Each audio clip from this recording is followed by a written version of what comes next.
All right, welcome on in to another episode of DCU Daily on Oh So Curious. It's a Tuesday. There's a lot of trailers to talk about, and Lizz is on today, so we will have her give her reviews for not one, not two, well, three different movies, and then we'll talk about a fourth one later in spoiler ways because, you know, it's been a few days now since Supergirl's out, so I was trying to do my whole LeBron James, not one, not two, not because, you know, he's leaving the Lakers. But anyway, we'll be talking about Spider-Man Brand New Day. There's some new footage out there that suggests maybe a teensy-wincy multiverse connection. There's new Doomsday merch. Again, trying to get a better idea of like what these superheroes are going to look like in the new movie. The Minions and Monsters box office projections for the weekend, as well as what Supergirl will or will not do in its second weekend. We'll have to talk about that. And of course, there's some backtracking going on that whole Tom Brittney's DCU Batman thing we talked about yesterday. And there's another update on the DC Wonder Woman. Is it actually Adria Arjona or not? We'll get into that. And of course, Supergirl failing, is that just Supergirl? Is that you know, again, an indictment of female-led superhero movies? It seems to happen, you know, every time a female-led superhero movie underperforms, but not when a male-led movie underperforms. But you know, anyway, we'll get into that and so much more. I'm sure it's gonna be a lot of fun. So let's get the Knuff intro and going, and then we'll get the show started. It doesn't seem to matter what I do. I'm always number two. All right, mister, I need to paint my abs on to get nominated. You don't see Robert Downey doing that. You're kidding. Robert You're Downey. kidding. I can't open the envelope without the... Warner Brothers is heading back into the Matrix with a new movie in the works. Wonder what other surprises are in store. I want to be Bruce Wayne. I like that. You're gonna love me. There's the shot right there. That. Okay, we don't need to see chords. Right there. You look ridiculous. Well, not no more, he don't. What, dude? I can barely understand you. Your accent's insane. What the world needs now. Give me a hand up. Nope, I'm actually okay. Thank you very much. Oh, wow. Wow.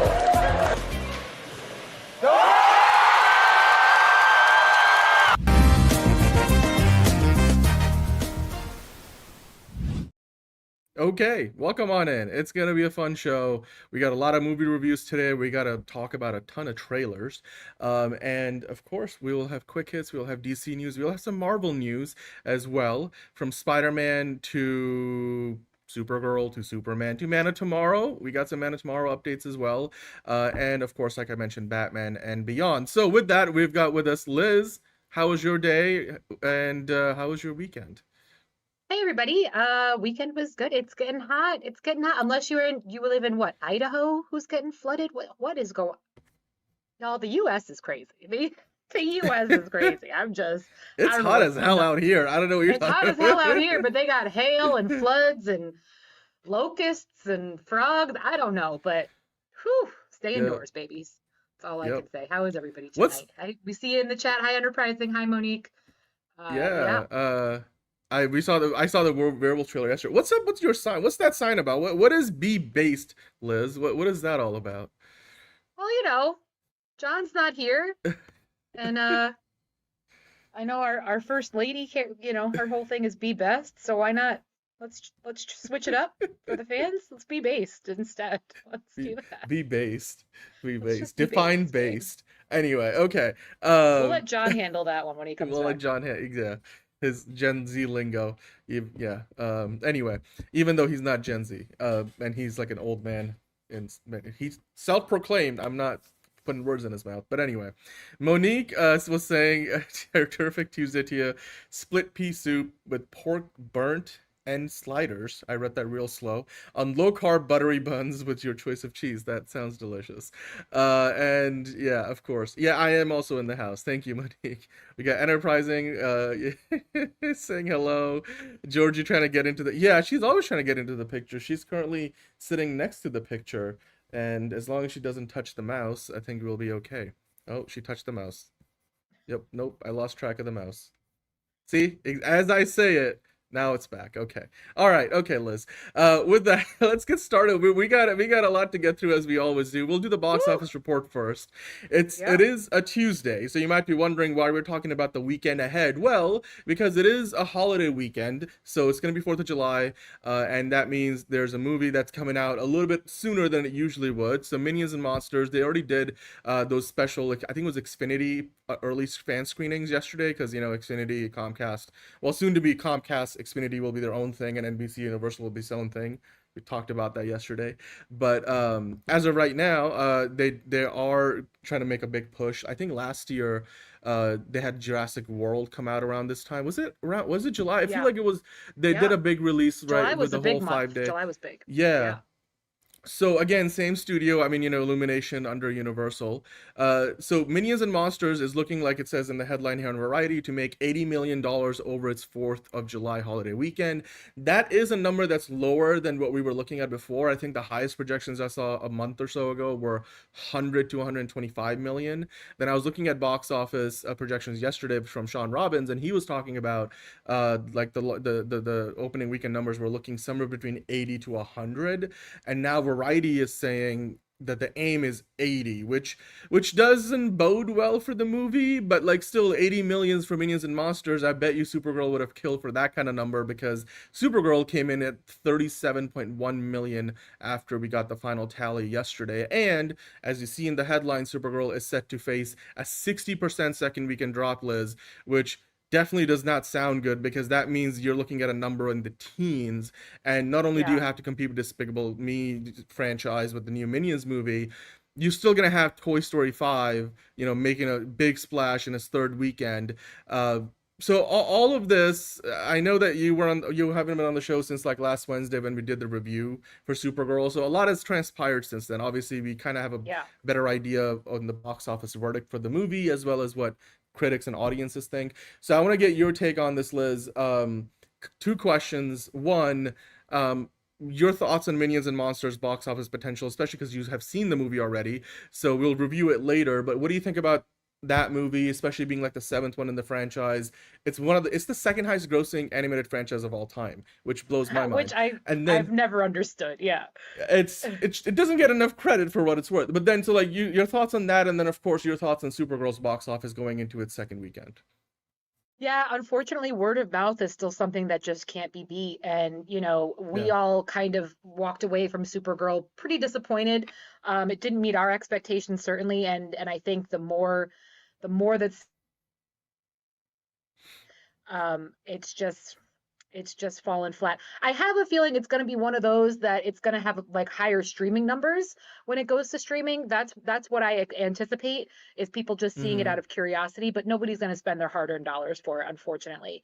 The Minions, I mean, same thing. Yes, typically 4th of July weekend. This weekend is really, really odd for me personally. I'm looking at what's coming out, and you're getting Young Washington, and I saw the movie poster in the theaters, and it looked like Smacky's if anybody watches go see it. Yeah. If anybody watches that show, The Boys, the movie poster was very reminiscent of a movie poster that they would have in that show. Yeah. Like I literally walked by and I was like, "Oh, it's a literal joke. Like this is a real." Isn't that an Angel Studios movie? It is an Angel Studios, and it looks like an Angel Studios production. So I'm tempted to see it if I have the time. I might check it out, but again, it's Young Washington and like Minions 5. Okay, this weekend. 4th of July is on a Saturday. People are vacationing. People are going away for the weekend. People are having barbecues. People are spending time with family and friends. Excuse me. I don't anticipate anybody dragging their family to the movies for any particular reason, regardless of what's coming out. But again, it's surprising that there's no major blockbuster being released. Like we would like you said, we would see a Jurassic World around this time. We would see a Mission Impossible. We would see a Spider-Man. Like it's just I'm not surprised at these numbers, but at the same time I am surprised that we're not getting anything else this weekend. So, well, I mean, I think to your point, I think Minions and Monsters is considered the big blockbuster this weekend, because it is like, again, the last few, whether it's the Minions movies or the Despicable Me movies, they all tend to make so much money. Like I think the tally on these movies after 6 of them is like over $5 billion, I believe. I might be off on that number, but it is like I said, it's I think I forget what the number 1 animated movie franchise is, but this is definitely like, I think I was reading the Despicable Me franchise like the second highest grossing, which it is wild to think about. And these days, I think in the summer months, there's very few sure things that are going to debut to 125 million or higher at the domestic box office. So you talk about Minions making 80 million. There was a time when it was going to make potentially 100 million or more. So it doesn't leave a lot of room for anything other than counter programming, which I think Young Washington is essentially meant to be. That it's meant to be counter programming Minions. And then you still have, big time holdovers with Toy Story 5, which, Liz, I mentioned it a while ago. It looked like Toy Story was going to do 90 million in the second weekend. It ended up doing right around that much. It ended up doing 70 million. But, you look at that, and then even from that, if it drops half of that number, which is likely to drop less than half from there, it means, that Toy Story 5 will still probably be the second highest grossing movie of the weekend. Obsession this past weekend. Like Obsession was in third, Obsession came up to number 3 of the rankings still showing. again. Backrooms is still showing. They still have very strong audiences. Yeah, still a lot of buzz on them. Yeah, again, it's word of mouth driven. People keep asking me about Backrooms. They keep asking me about Obsession. I think the audiences are changing too. Again, based on how we advertise, how we consume content, what kids are into these days is dramatically changing. I said to you off before the show, Dan, I was asking a friend, like, oh, you're going to take your daughters to see Toy Story 5. And he's like, actually, they really want to see Supergirl first. They just saw He-Man. Now they really want to see Supergirl, which was really surprising to me. But he said, hey, they're into superheroes right now. Even though we know Toy Story is classic, you can never go wrong with Toy Story except for Toy Story 4. He said, yeah, they have other interests at the moment. So I think that's also part of it, as well as these studios are, particularly with younger audiences, are having a tough time trying to figure out what kids are looking for these days. So we'll see. But again, I think the fact that July 4th is on a Saturday this year, it's America's 250th. We're all gonna be in the streets celebrating and setting off fireworks in our driveways, and we're all just gonna be too hyped and too lit for America to be spending time in a movie theater, unfortunately. So what are you going to do? Yeah, no, absolutely. I think your producer's kids are based. I think that's the proper use of that word in terms of their choice of movies. But CC Black was saying 25 days until the Doomsday trailer. I believe he's hinting at the idea that they're going to put the Doomsday trailer and tag it onto Spider-Man Brand New Day, which I think is the most likely place to do that. Yeah. And I'm whether it's like the end tag or whether that's something you get to see before the movie plays, I would love to see it there. And you guys are not wrong. I think Minions 800 million may be a little optimistic given how it's starting out, but you're not wrong in the chat. You guys are saying like Minions will do great internationally. They have an audience that they connect with, and these days 4-quadrant family movies, especially animated movies, tend to be more of a surefire bet than anything else. As far as Supergirl goes, and we'll get into it more so later when we get into DCU Daily, but I did want to mention yesterday, Liz, I was doing a thorough deep dive on the box office projections based on how it started out, and the break-even point for Warner Brothers is like 300 million. The Flash, for example, The Flash made 271 million, and it was a huge money loser for Warner Brothers. And it looks like, based on how Supergirl started out, especially if it faces a 60% drop in its second weekend, I don't know, like 200 million might not even be feasible, which like 100, I think, like Divas Masara saying 150, could probably cross 150 because it's more than halfway there already, but 200 may be a push, which would make it one of the lowest grossing DC movies of any era, to be fair. And that's just unfortunate. I think unfortunately they got a bad rap. I don't think the timing was right for when they released it, and I also just think word of mouth is what really tanked them. And again, you're being bookended by 2 major juggernauts with Toy Story 5 and Minions family movies. What are you going to do? It's just you're not going to get those audiences that you're hoping to get. So Yeah. I mean, the horror genre. This is why I think that because the horror genre seems to be pretty consistent, like the return of investment on it, like Monique was saying. That's why I think that people have a lot of hope for Clayface. And to address what you guys were saying, there are rumors going on the internet that they will add a Batman cameo in Clayface. I mentioned yesterday, and I'll stick to that point, that if they do, it's a damned if you do, damned if you don't. Because if they do it, it will look reactionary. If they don't do it and Clayface doesn't do very well, they're gonna say, "Why didn't you do it?" Because somebody's gonna want to try to blame shift. So I think, and the reason why people think this is happening is because today and tomorrow they're doing a couple of pickup shots for Clayface. So people are thinking, oh, that might be because they're trying to add like a post-credit scene with Batman in it or something, and maybe that's why there's a rumor going around that they just cast their DCU Batman. And I'm like, all of that sort of makes sense, except for the fact that they would need to have a designed suit for this Batman that they can actually show on camera before they've had the money allocated to a movie for Batman where they developed the suit, the design, make the different versions of it, fit the actor with it. Like, it's not like, Batman doing a cameo in Suicide Squad after Batman v Superman, where Ben Affleck had already got a suit, we already knew what he was going to look like. This would be the opposite. So I just don't think it's going to happen. It's very unlikely. But yeah, we'll get back to talking about that later. I know you guys want to talk about DC, which is great, and we'll continue to talk about it. And yeah, The Flash is not the same situation, but The Flash, if The Flash is a higher grossing movie than Supergirl, that does not look good on the part of DC. So we'll see. I mean, Clayface hopefully will do better. Hello, Brian, saying because Superman in the end credits of The Flash helped that movie.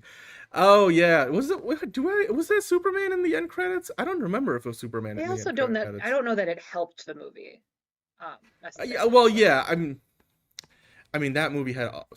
The Flash has a million other problems. We have a great video on the channel which compares The Flash to Spider-Man No Way Home, and like how both movies tried to do that nostalgia thing, and one of them clearly worked, the other one did not. So you guys should go check that video out.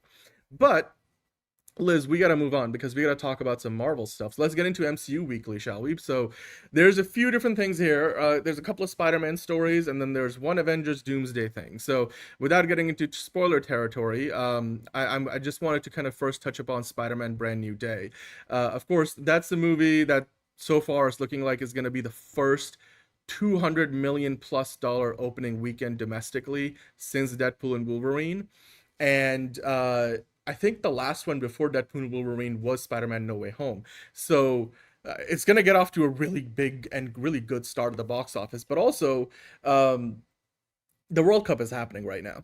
And I don't know if you saw this, Liz, but there's an ad that just came out with Messi and Spider-Man, and you can clearly tell they had Tom Holland shoot some stuff. The CGI part, there's some CGI elements, but like, you could tell the suit, like this shot is clearly like trying to recreate that famous comic book panel, which we also get a version of in the movie. But like here you got Messi in the air. It's funny because like I watched it's only like a 30-second ad, but essentially like I think Spider-Man's hanging out in like a bodega or something, and then Messi shows up, and apparently Messi is looking for Spider-Man using the Ned's Spider-Man tracker, and he's like, "Oh, you speak English?" He's like, "Are you Messi?" He's like, "See," and he's like, "Do you speak English?" He's like, and because Messi doesn't really speak English, and he does all of his interviews in Spanish, and then he's like, "Oh, you wanna see Spider-Man?" He's like, "Yeah." I said, like, he's looking for Spider-Man, so he goes back and he just dresses up as Spider-Man, and then he's like, "You wanna fly? You wanna go swinging?" He's like, "Come on," and then which is basically like, "What?" And then you get that whole shot. It's fun marketing. I really like this. I think like at a time when the World Cup hype is at its highest, Messi is currently the record goal scorer for any male player at the World Cup in history. So Mexico just scored, by the way, 1-0 in Ecuador. Mexico City going wild. So I think Argentina is going to be playing this week in their knockout game. I was watching the games yesterday. It's wild. There were 2 penalty shootouts yesterday, Liz. World Cup fever is hitting its peak right now. So I feel like this is the perfect kind of marketing. How did you like it? What did you think about this spot? I thought it was very cute, and aptly timed for sure. Yeah. Yep. And you know what, Sanju? Speaking of that Sadie Singh promo, that is exactly where we are going next. So let's do that if I can. there was a new they released another like new promo. They actually have released a few different ones. Messi is definitely the GOAT. Hello to Steven. How are you doing, Steven? And Brian was talking about the Henry Cavill and Superman have a Yes, the Superman yes. Flash race was that wasn't, no, that was Justice League. That was the Justice League. That wasn't the Flash. The Yes, Flash didn't have that post credit scene. correct. So yeah. Well, hey Fiona, how are you doing? Welcome on in. Moderator Fiona is here. Yeah, John is still on a break. He will be back, so I'll be with you guys for Tier List Tuesday tonight. Don't you worry. But Liz, speaking of this, Spider-Man promotion, we got a couple of new clips. There was a Sadie Sink thing. So Sadie Sink did some marketing. It looks like this for China, and Yes. so we'll do it one by one. The first one here is the clip which kind of gives us a bit of a, for Spider-Man Brand New Day, which is really not meant to be a multiverse movie because we have already done that with No Way Home. This clip kind of like showcases a moment where Peter Parker's like, oh, organic webs. Peter too had them. He's cool. You are cool. And he's just like, then he just shoots them out. And then much like Tobey Maguire when he was learning about it, remember that whole sequence in the original Spider-Man movie years ago? Right. He gets shot out like a cannon, and I just enjoyed that. Like, it's because people have been speculating and rumors have been running rampant for a while. Thank you for that, Fiona. There's is that a premium super chat? I don't know what that green color means, but that just there you go. Like and subscribe, people.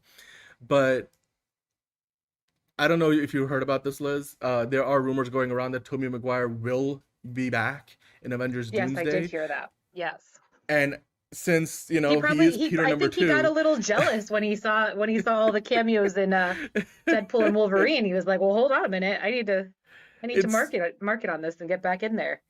Yeah. Yeah, I feel like the piece that maybe Marvel's hinting at us a little bit here and there. Hello, Hunter Iggy. You know what? We would all love to see Bane and Deathstroke, and we would just have to wait to see a Batman movie first, like I was talking about yesterday. Yeah, I think, Brian, you mixed up the end credit sequences. No, that's absolutely fair, but absolutely fair. Yeah. It's all good. Okay, so I thought that was fun. I don't think we're gonna get a multiversal cameo in the Spider-Man movie, unless you think different, Liz, because I feel like they already have so many characters. Unless Sadie Sink's I feel like they've been there, universe. done that at this point. So so they're gonna find some other ways to sneak that in there. Yeah, it would. The rumor is, Sanju, that we're gonna get Wolverine and Deadpool fighting. Like they're gonna be fighting Tobey Maguire Spider-Man, and then apparently Tobey Maguire Spider-Man, and Hugh Jackman's Wolverine die, and then they do come back in Avengers Secret Wars. Complete rumor, comes from some very unreliable scoopers. So I'll leave it there because it's most likely not true, but it does look like Tobey Maguire will be back, so we'll see. But speaking of this movie, and I was talking about Sadie Sink's character, I feel like the only other character in this movie that could possibly be from a different universe would be Sadie Sink's X-Men or whatever mutant character she's playing.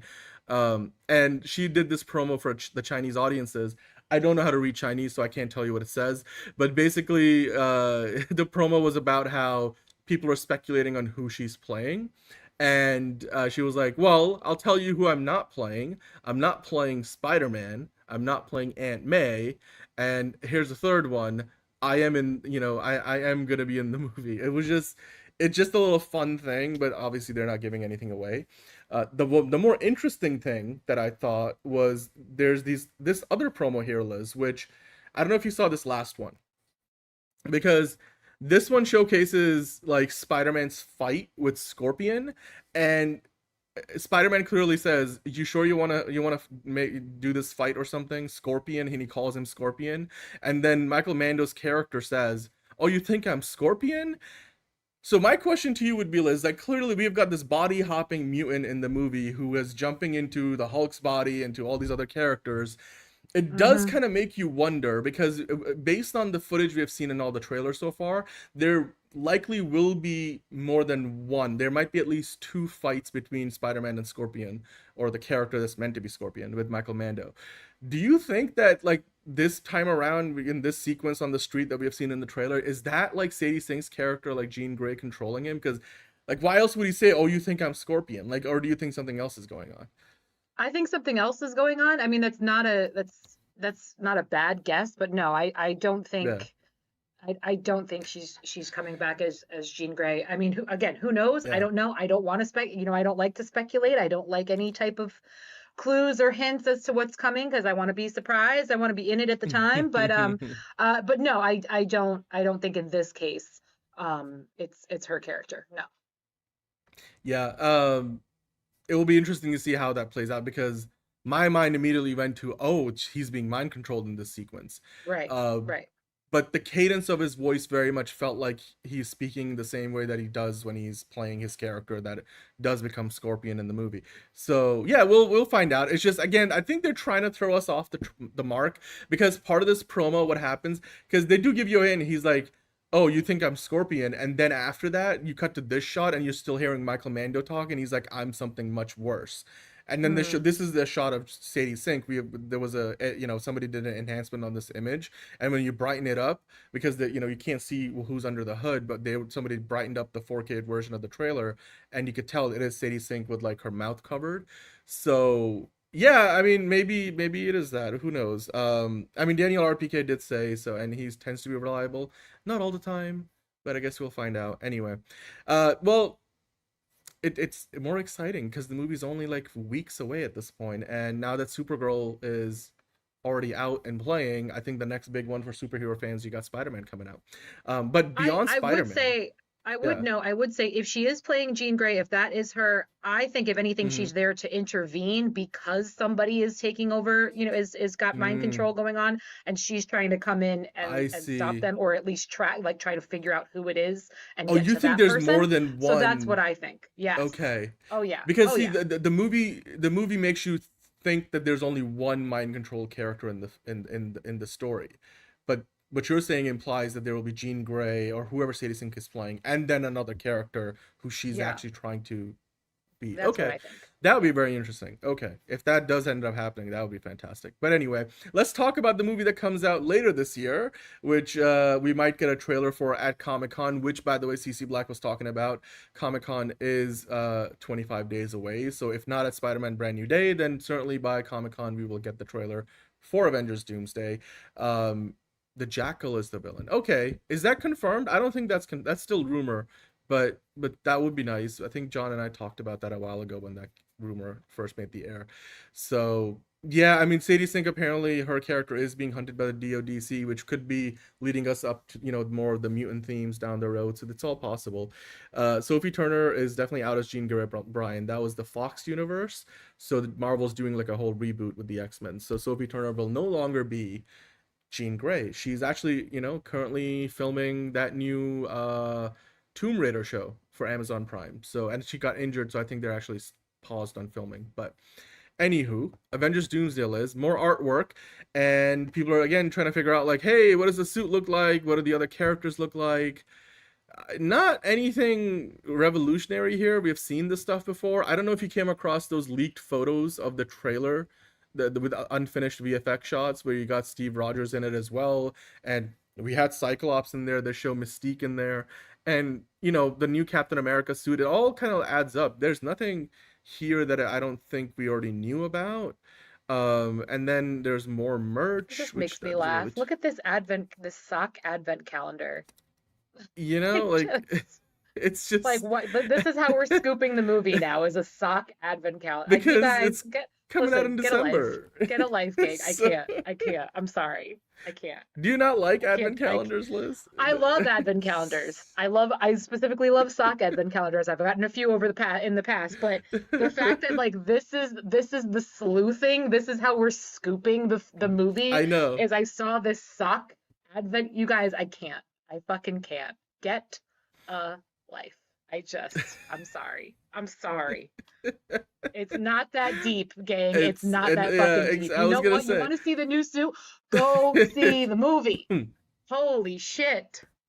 Like, coming out this December. With socks here. I'll get out of here. Coming out this December. I can't. Yep. I can't do By it. the way, I can't do it anymore. The current speculation on whose universe Doom is from, because the initial implication would be in the movie that he's from the Fantastic Four universe. And remember, in the Fantastic Four movie last year, they always showed at the Future Foundation, which is like their version of the United Nations, that Latveria there was nobody there for Latveria every time. So people are thinking that Doom is from the Fantastic Four reality, but I've been seeing some scoopers talk about how Doom actually originally is from a different universe, and that he's just been living on the Fantastic Four world because his original universe got destroyed by another incursion. So I don't, again, very rumor mill, so we'll have to see how it all turns out ultimately. But yeah, Sophie Turner, because the Supergirl box office, they won't cast actors from Game of Thrones or House of the Dragon.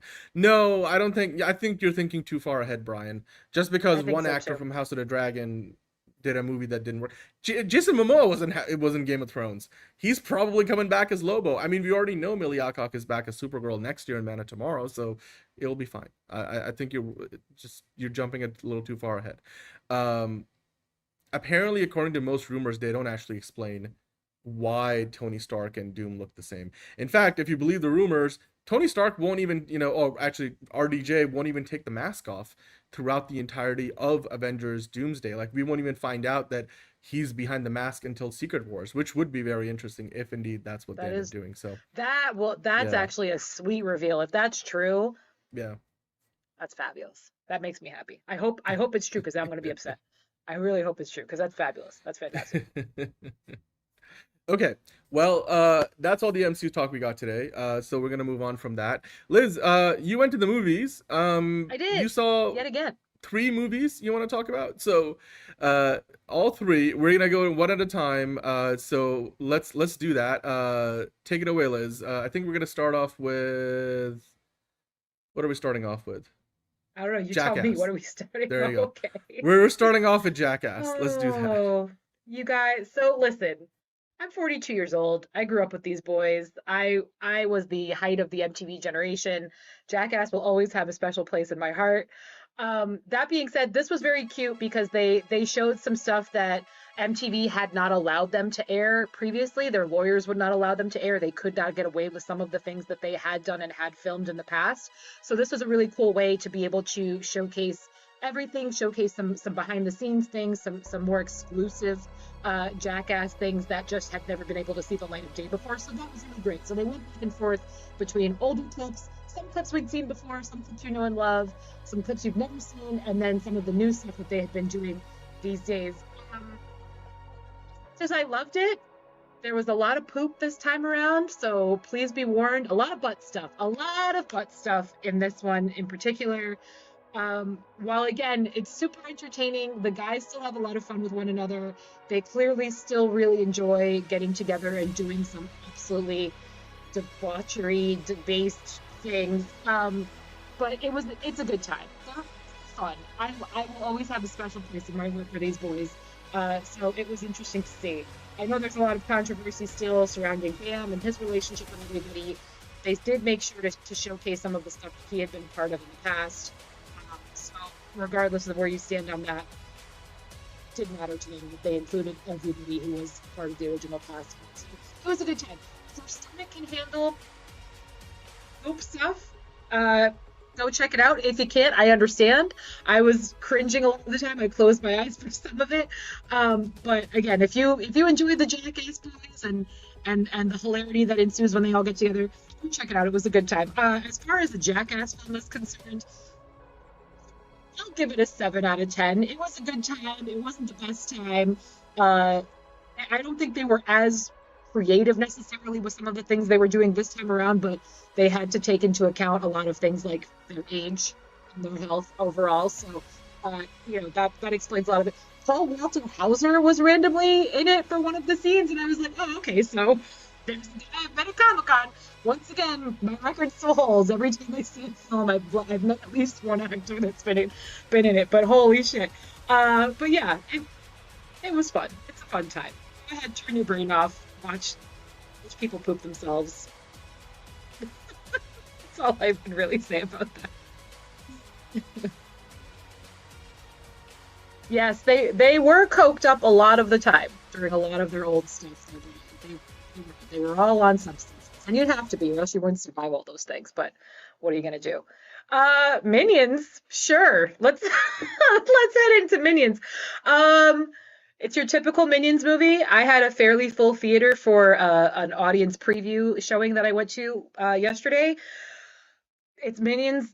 doing Minions things. Minions Take Hollywood is essentially what this one is. The Minions, as they continue throughout their journey to find the big bad, the number one villain, pledge fealty to for whatever reason, they end up in Hollywood and accidentally become movie stars, and hilarity ensues. Again, it's a Minions movie.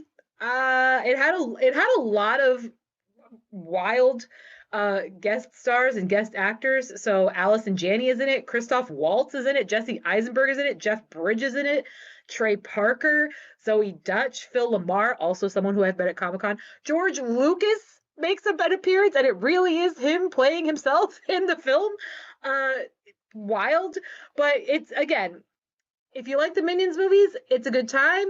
Again, you want to turn your brain off for an hour and a half, check it out. They did a really nice job, but they had a bunch of really fun end credit scenes, like pretty much throughout the entire credits. So that was great. All the kids that saw it had a good old time. They were all giggling and laughing and having fun. So hey, if you've got a gaggle of kids at home, take them to see the Minions movie after Toy Story 5, of course. You'll be glad you did. It's Minions. As far as a Minions film is concerned, I'll go ahead and give this one an 8 out of 10. It was entertaining enough. They kept it moving. I will say there's a scene in the film where they're on a locomotive on a train. They had the train as the popcorn bucket with a little 1 or 2 Minions characters in the cabin of the train. Holy fuck, you guys, the train looks amazing. The popcorn bucket looks incredible. Dan, I don't know if you can do a quick Google search and try and find it, but they brought it out in my theater and I was like, what is that? And they're like, oh, this is for Minions. I said, that's for Minions? This awesome train? It looked like the train from Back to the Future 3. It's so nicely made. Go to your theater just to try and get that popcorn bucket, because I'm kind of regretting that I didn't get it, because it's really beautiful and it makes no fucking sense to me at all. Like, how do we get that for Supergirl, but Minions gets this gorgeous I don't know.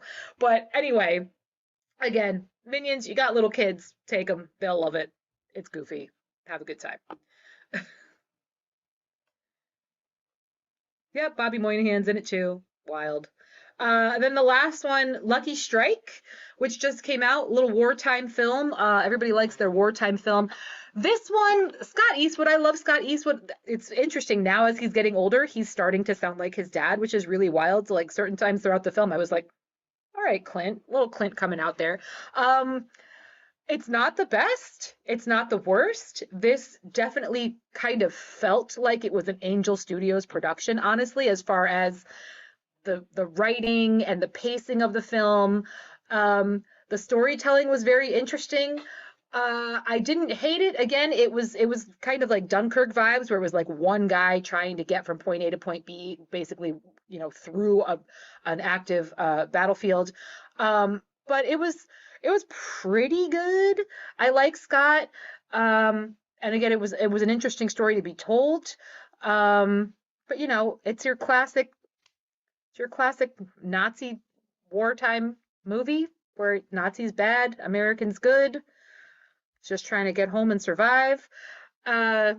So I would give it a 7 out of 10, 6.5, 7 out of 10. It was entertaining enough. Again, the storytelling itself was interesting, but wasn't all that exciting. Colin Hanks is also in it as well.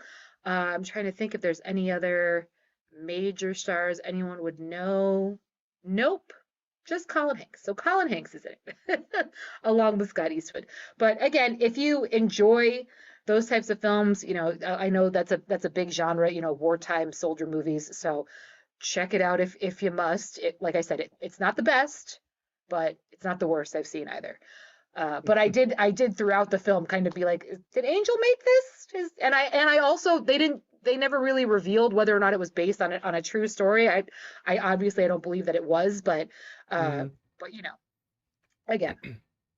how many times can we tell a wartime story? Apparently one more. So yes, it is a very son of. Yes, it is a very son of cast. That's right. Doesn't give me a lot of hope. I'm a sucker for like war movies, but I don't know. Like 57% Rotten Tomato score also isn't very promising. So yeah, and the audience rating is pretty middling. you know. Yeah. The pacing wasn't great. Again, the writing, not the best. Scott's performance, not the best that we've seen from him either, to be fair. Even Colin, quite frankly. Also, this was the first time I think I've ever heard Colin Hanks use the F word, and he used it like way too many times in a 5-minute span, and I was like, this is weird. I felt like I was watching something wrong, but you know, again, it was all right. Yeah, Pressure was very good, Monique. Again, I still don't know that I buy Brendan Fraser as Eisenhower, but yes, but yes, Pressure of the two at this time. So take that as you will.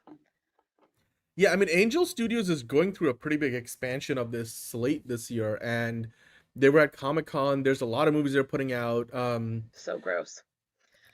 I just wish it wasn't like all this, like, I don't know, like religious. Well, again, this wasn't an movies, Angel Studios production, but it felt like it was.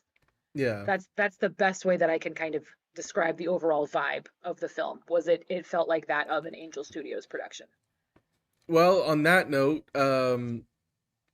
yeah, we'll leave it there. Good 3 movie reviews. Lucky Strike, Jackass, Best and Last, and Minions and Monsters. I did not realize some of the cameos. Quite the variety. I didn't get a chance to go see Minions and Monsters yesterday because I was prepping yesterday's show. I'm watching the opening credits, and it's Christoph Waltz, Jeff Bridges. I said, what the fuck? Jeff Bridges is in a Minions movie? What are you talking about? And Jeff Bridges actually plays 2 characters. He plays brothers, which is what Brett Goldstein did in The Sheep Detectives. He plays twin brothers. And Jesus Christ, man, it's makes no sense to me, but good for them. Good. I swear, they all of these people that were in it were like, we're doing this for our grandkids and for our kids. And hey, more power to them. Why not? Okay. All right. Well, you know what? I think we're gonna move on from List of the Movies. 3 good reviews. You know, I still kind of want to see Minions. You know, if you want to just turn your brain off, like that's what I'm saying. Like a good idea. You just turn your brain off. Why not? Yeah. And it's entertaining enough. That's why they keep making them. I'm like, I don't think I've seen George Lucas make many cameos in movies before, so I'm like, that alone. It was the funniest thing, honestly. It was like, oh, all right, just randomly George Lucas is here. Okay. Yeah. Well, okay. All right. Let's get into some trailers, shall we? Looks like Kingsport Cal has left us to go grab some beer. All right. Well, good luck to you on your journey to the bodega. Buds for you. In the meantime, we have some movie talk madness, which, because it's a Tuesday, it means trailer talk madness. So, Liz, we have not 1, not 2, not 3, we have 4. 4? Do we have 4? We have 4 trailers to talk about. The whole LeBron theme continues on the day that he leaves the Lakers behind. I don't know why I keep bringing that up. I just thought it was very fascinating. But not alone. A Timothée Chalamet, Selena Gomez voiced movie. This came up on one of the quick hits about a week ago, and they just put a trailer out for this. It talks about rocket scientists encountering alien life in new animated form. So, you saw the trailer. What did you think about it? Sure. It looks like a movie. It's interesting because they started off like the first like 3/4 of the trailer, you think it's going in one direction, and then all of a sudden the last like couple of minutes they're like, oh, the new twist. This is actually. So I really don't know what to think just yet. I know there's going to be another trailer coming out certainly, which I'm sure we'll go into more of the comedic aspect of it. Yeah. I think they're going to go into the comedic aspect and do more with the aliens that appear to land. But yeah, it was interesting. It was interesting to hear Timothée Chalamet's voice coming out of someone who looks very much like Colin Hanks. So that was kind of funny. But yeah, I mean, I'll see it. So I'll see it. So whatever. I mean, this is another Universal Pictures animated movie. I don't know if it's through which animation studio is through, but it definitely looks interesting. So yeah, let's talk. I think we have 4 more. I'm gonna see if I can load up the other trailer real quick. Having a bit of a technical issue here, so let me see if I can pull that up here. Boom. Oh, Yep. All right. Boom. So, Liz, there is an Angry Birds movie coming out this year. I don't know if you heard. There's a third Yeah, I Angry can't Bird believe movie. it. I feel like this Angry Birds movie is taking way too This long one to come looks out because cute. I'm like, Yes. they did 2 of them and then they took a break, but they do age up the characters here. Like the 3 best friends are still around. I love the fact that Jason Sudeikis and Josh Gad are still like voicing these characters. You got Danny McBride, Rachel Bloom, Keke Palmer, and Mr. Beast. People need to stop It's a asking him to Paramount do stuff. sequel. I can't stand Mr. Beast. I can't. The movie comes out in like the holiday season this year. I really love the first Angry Birds movie. The second one kind of just, flew over my head. Not in the sense that I didn't understand it. It just wasn't anything that was very fascinating. Right. But I saw the teaser trailer for the Angry Birds 3 a while ago, and now this trailer comes out. I thought this was a lot more promising. It's sort of like I don't want to make the comparison to Toy Story 5. It just feels like this, this might be unexpectedly good. Like the second Puss in Boots, nobody saw that movie coming in terms of the quality. Am I onto something, or do you think I'm overestimating that? No, this one does look to be more entertaining than Angry Birds 2. Angry Birds 2 just felt like a full-on cash grab. Yeah. And but yeah, when I saw this article and they were like, "There's a third one coming," I was like, I felt the same way with like Minions. I was like, why are we still doing this? But again, listen, they can make a great film. So okay, I mean, Toy Story 5 has proven that you keep it going. Eventually, you'll make something good again. But and this does look entertaining enough. But again, I don't know that I understand the plot, because Angry Birds is about the whole thing with the pigs, and we've made peace with the pigs maybe or something. So now it's just about the Angry Birds having kids and fatherhood. So the whole thing's very weird to me, because I'm like, the whole premise of the game has been lost. It's totally ago this at movie. This point. The movie stories have completely taken on a life. The narrative has taken a life. It's not trying to be the game anymore. Like I think the first movie had like some game mechanics that got weaved into the story, which is always cool. Like again, I will go back to the example of Battleship, because it was not an animated movie, but it went all the way back in the day when Battleship came out, and they were like trying to make the board game into a movie, and you're like, how do you do that? And then there's a few different things that they do in the movie, which I thought like that was a very clever way of doing it, regardless of how good or bad the movie was. But like, yeah, you're right. Angry Birds 3 is at this point nothing like the game. But I will say this: I'm invested enough in the characters from just the first movie alone to like kind of give it a shot. It's very interesting, very unorthodox. I'll see it. It kind of gave me Full House vibes, like if you know what I mean, like Full House, because there's like Joey and Jesse and why am I forgetting? Danny? No, not Danny. Is yep. that like who's? Yep. Yes, there you go. Sorry. Danny Tanner. Yep. Danny Tanner. It gave me Full House vibes in the loosest sense of the word. But anyway, let's move on to the next trailer, the 3 out of the 4, if Hollywood Reporter would let us watch it. There you go. Hershey. I remember on the show, I think it was like a year and a half ago, that we heard that this movie got greenlit. And I was like, okay. It was, I think at the time we were still sort of talking about how bad the Pop-Tarts movie was. What I want to know is, how many times are we going to tell this fucking story? First of all, the chocolate is trash. Hershey is fucking trash chocolate. The theme park is fun. The theme park is a good time. Hershey Park is great. How many fucking times are we telling the Hershey story? It's becoming like that of like World War II. So that is like, this is like another Nazi film we're getting. Like, how many times are we going to go back and talk about how fucking great Hershey was, and what a great man, and how he changed the industry? And bro, we've been there, we've done that. How many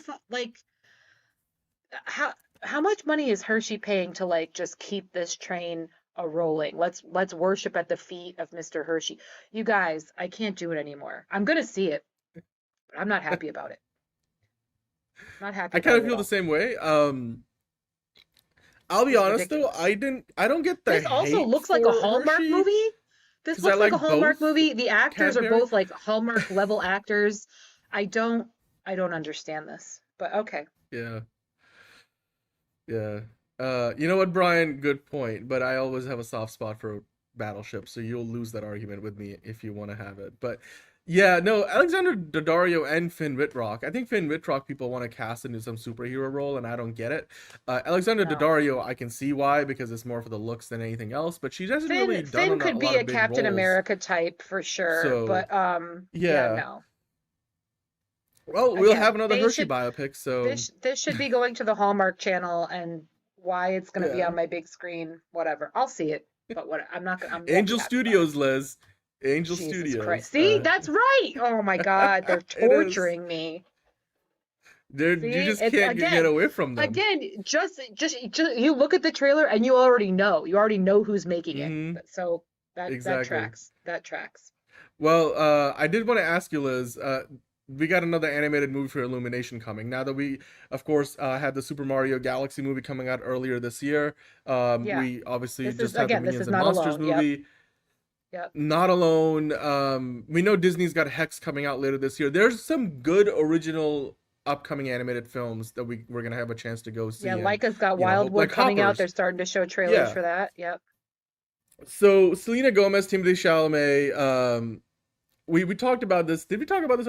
Like, what did you? We What did. did you? Do you think this movie is gonna do well enough to like be able to make big bucks? Kinda Not like based on what- this trailer, no. Yeah, not based on this because trailer. I was a little Again, concerned. I'm anticipating a second trailer is going to come out. It'll have more comedy. They're going to Mhm. show us all the best bits. But no, I think this is kind of like Elio. Yeah. I don't think it's going to do well at all. Yeah, that's unfortunate because I thought Elio would be good. I just feel like Elio had all is the good. First pieces. of all, Elio is good. Everyone, I immediately after this show, please go watch Elio Okay. on Disney Plus. I'll go Because watch it a so second good. time. I go watch it a second It's time. I feel like wonderful. Elio is good. It's just it was like a step down from. I expected slightly more, but I also think a lot of people didn't give it enough of a chance. So yeah, Oh, 100%. Hershey's was one of those people who canceled his reservations for the maiden voyage of Titanic. Oh wow, That's I very didn't true. I didn't know that. Yes, I did not that's know very that. true. Well, and you know what? We're Hershey's blessed with the responsible for a lot chocolate. of things. Listen. Hershey is essentially responsible for the FDA. They're responsible for the 40-hour work week. There's a lot of good depending on what side you're on these days. There's a lot of good that has come out of Mr. Hershey. Thank you to Mr. Hershey. Mhm. However, my point is, we've told this story multiple times, and with the same lackluster, poor production quality vibes that we're going to be getting from this film. That's all I'm Mhm. saying. I don't understand why, like I said, Hershey just every decade they want to just pour a shit ton of money in it. Let's all worship at the feet of Mr. Hershey. Mr. Hershey's the greatest man. He's never made a mistake. He's never done anything wrong. He was never that It's like corporate Henry piece of Ford. shit. Yeah. You know, like yeah. Gang, give me a fucking break. Just- That's all I'm asking. Give me a break. Or like all the other robber barons. Anyway, I don't think Hershey was considered a robber baron, but not the same time period either. But let's talk about movie theaters. Liz, you go to the movies more often than any of us here. I surely do. Which is perfectly a good thing, and it's awesome. I wish I was able to go see as many movies as you do every week. I saw thank you this very article much. in the Hollywood Reporter, and yeah, of course. And they were talking. This is like more of a column, so I think I just wanted to kind of bring this up so we can have a bit of a conversation. As somebody who goes to the movies very often, obviously with like theaters like AMC, I think you and I both have the A-list pass so that Sure we can do. go to see. Sure I think do. what is it, like 5 movies for free every week now? It's four movies a week. 4. Okay. And you get so free you do that every popcorn and week, drinks on your birthday. Yep. which is a good deal. And then you have stuff like Discount Tuesdays and whatnot. I Yep. feel like if you go to the movies often enough, you get a pretty good idea of like what's working for the movies and what's not. Like, for example, like this article is talking about how to bring more of those reluctant audiences back to the theaters who don't show up for every movie all the time. They only go for the big event films. And what they're talking about in this article primarily is that there's not enough premium format screens that are, per theater. So most people, you go to a theater near you, they might have Dolby, they might have IMAX, you might have, Screen X or XD for Cinemark. There's like other variations of that. Yeah. But generally speaking, like for example, you might only have Real D 3D, but you don't have any of the other premium formats. There's a theater near me, like an AMC, where you only have Real D 3D. So unless you want to watch the movie in 3D, all the other options are just standard screens. And nowadays there's a lot of movies, especially the big ones, and you could look at like Project Hail Mary, you could look at Michael, you can look at even I think like The Devil Wears Prada, or like certainly like movies like there are big events like Avatar. More and more of these movies, especially even upcoming like The Odyssey and Spider-Man Brand New Day and Avengers Doomsday, on their opening weekends, as much as like 40% of their box office comes from premium large formats, which we were talking about, IMAX, Dolby, ScreenX, all of those things. So what they're talking about here is maybe what's going to bring more of the audiences back is we have more of those premium screens available, because people want to go see the movie on a screen that looks, because like nowadays people have fantastic looking TVs at home. And you turn the lights off and the picture is bright, but you go to the movie theater, and if you go to a standard screen, Liz, I'm sure you've seen this many times, the standard screens are darker, the contrast is bad. You're like, why am I sitting here to like watch a movie that looks pretty terrible? And I'm like, this same movie looks way better on my home. Or like, you saw the trailer for the movie, like, do we need, like, what do you think about what they're talking about? I don't necessarily agree that the screen is the issue.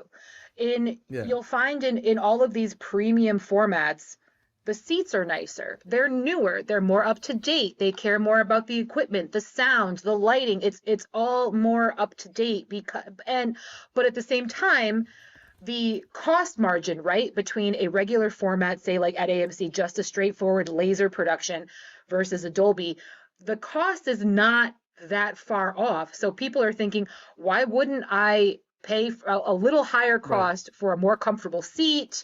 I'm not jammed up next to my fellow moviegoer. We've got a little armrest between this. I don't think it's the screen I think it's the overall experience, and it's getting the most bang for your buck. If I'm going to see a film and I'm going to give up my hard-earned dollars and I have to sit through 20 to 30 minutes of trailers, I'm going to do it in the most comfortable seating with the best sound, the best lighting. That's what it is. I do not care for 3D at all. So I try really hard to try and find those one or two screenings, like we just had, so for perfect example, like the Billie Eilish concert film. I did not see it in 3D. They only had 2 showings available of it in regular format. All the rest were 3D. So I think the fact that they limit certain showings, even for example, just seeing Lucky Strike. Lucky Strike just came out this weekend. It's brand new. They only had 2 showings available for it when I saw it on Monday. They only had 2 times available. So I think it's a scheduling thing. I think it's people, again, if I'm spending my hard-earned dollars, I'm going to get top tier while I can. If you're a regular moviegoer like myself, I'm there to see the movie. I don't care about my seat. I don't care about the format necessarily. I just want to see the film. It's still a bigger screen than I've got in my own home. It's still a better sound system than I have in my own home. But I can understand why they think those are people's reasons for wanting to be in those. But at the end of the day, it's just because the costs are so different from one to the other that they figure, well, why would I spend money on a regular format in a crappy theater when I can spend, a couple extra dollars to have a comfortable seat in a newer, updated theater that doesn't smell like stale popcorn and smell soda. So I think, but like there is a point in this article which I feel is valid, that without having enough screens, I mean, there's a sense of scarcity. Like, we talk about how the Odyssey is going to have the IMAX exclusivity for a while, to the point Spider-Man's not going to be able to play in those premium, IMAX screens for a while. So they're going to play in those other formats. Same thing is happening with Dune Part 3 in December, and you have Avengers Doomsday is not going to get IMAX for a while. So Disney went as far as to invent a whole new Infinity Vision thing, which, it works to a certain degree, but it also feels a little gimmicky. But maybe what they're talking about here, and I think it makes a little bit of sense that, and part of this has to do with the studios and how long movies play in theaters. Because you had this issue where, like, for example, Supergirl came out last week, was in IMAX, and had all the big premium screens. Now this week, Minions takes over. The week before Supergirl, Toy Story had that. But because, like, on these busier times of the year, what ends up happening is, like, some of these bigger movies even don't get a chance to play in all the premium screens for long enough. That's not a fault of the theaters. That is the studio and the contract that they have made. I mean, remember we talked about this back when the last Mission Impossible came out. They had the same issue. The theaters can absolutely play multiple films a day on those large format screens. The studios have set that contract. The studios have made that deal with them. So that's a whole other level of things. They're all digital as well, so they have to be loaded. That's also a big part of it also. Right. So it's not to say that they can't, it's that it's a little trickier for them to do so. You're going to run into more potential for glitches or malfunctions in the system when you do something like that. But it is possible. I also agree that studios are also, or theaters themselves are not allowing films to play as long as they really should. People just don't simply have the time to pop 2-3 hours out of their day to see a film when it's only playing for 2 weeks. So the fact that Project Hail Mary played for so long, I think is something that more studios, and they've talked about this time and time again, they're all going to start doing stuff like that, having more of a presence in the theater for a longer period of time. Theaters longer. And I think that will certainly help. Absolutely. I mean, listen, my theater has 16 screens. It's got a Dolby, it's got an IMAX. Right. It's not a true IMAX, in my opinion. It doesn't have the right seating for it, but it also does 3D showings. So it's not that we don't have the room. It's not that we don't have the formats available. It boils down to cost for the audience, scheduling certainly, and how much work the theaters and the studios are willing to put into any of this stuff. So there's a lot of things that are essentially just all being done wrong at the same time, in my opinion. Yeah, I agree with you on 100%. Because the other thing I think we haven't pointed out, which really bothers me, is a lot of this won't be an issue, because I think part of what they're talking about in this article is we want to bring back people who aren't going to the theater very often or at all.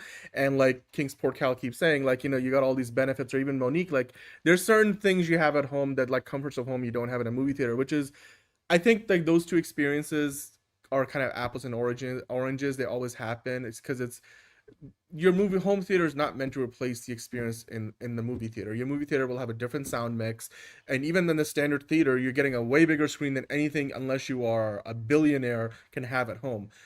The problem I have, which I don't think a lot of people talk about, hello Brogu in the chat, most standard screens, most movie theaters, what they do is they're not playing the projector at the highest brightness level and with the best color like settings, and they do it to preserve. Fair, those bulbs are $1,000 a piece, though. I get it. Like, I totally get the. Like, I get there's the a reason they're trying not to wear them out. Yeah. No, Liz, I totally understand. It's expensive, and they're doing it to save money. But I'm like, we're living in a world right now where, if that's the difference between being able to bring people, because, like, here's the thing. I'll just tell you my experience, right? I dread going to watch a movie in the movie theater where I can't get a premium format version of that booking, because you're just a pretentious snob, Dan. Am I? Like, no, but like, I dread it because, like, for example, I went to see the Fantastic Beasts, like the second or third one. I think it was a third. There was 3 of them. I think there was whichever the last one was. And there's like an entire 15-minute sequence that takes place in the dark. Hello, Jalen. How are you doing? Where kind of like, it's not as bad as the Game of Thrones, that infamous episode of that, and hello Decole, but there was this 15-minute sequence in that Fantastic Beasts movie where I'm like, the screen is so dark already, I could barely make out what was going on. I know what because I felt the same way, but with Batman versus Superman, as we know, I've talked about that time and time again. Yeah, so I do get what you're saying there, for certainly. Yeah, because I'm just saying, maybe another solution is, instead of having more premium screens, those normal standard screens should be playing to the best of their ability, with the best quality, the brightness, and everything. Well, that's what AMC claims they're doing now with the laser. So now they have all the promos about the laser vision, and it's laser and laser. So except it's not everywhere. Like, it's probably still a small fraction, but I hope that they do roll it out if that is what they're up to. So. They have fully rolled it out in my theater now. So now my theater, every screen is laser, and then again we have Dolby and we have IMAX as well. So I don't know. I don't know that I necessarily see a difference, to be fair, between the laser and all that shit. I just know it's making my trailers longer because now they have to emphasize that, oh, look at this awesome thing that we're doing. Babe, I don't care. Let's get to my movie. Fair enough. Yeah. I think, like you said, there's a I will combination say of I'm things also here. in a Yeah. very unique position as well, that I see movies in the middle of the day on weekdays. I still a lot of the time Right. have a theater essentially to myself. Hmm. So I will admit that. So that's also, I'm having a completely different experience from a lot of people that can pretty much only see it in an evening or on a weekend. So I do understand that as well. So I want to make that very clear.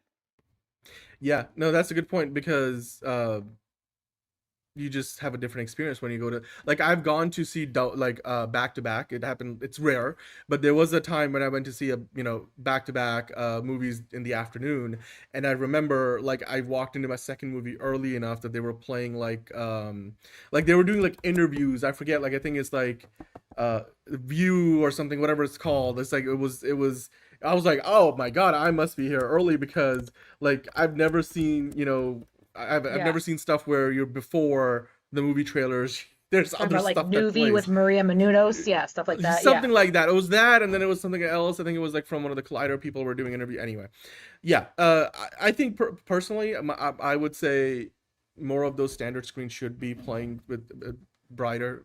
One of my cats almost fell off the stairs. No, she's okay. All right.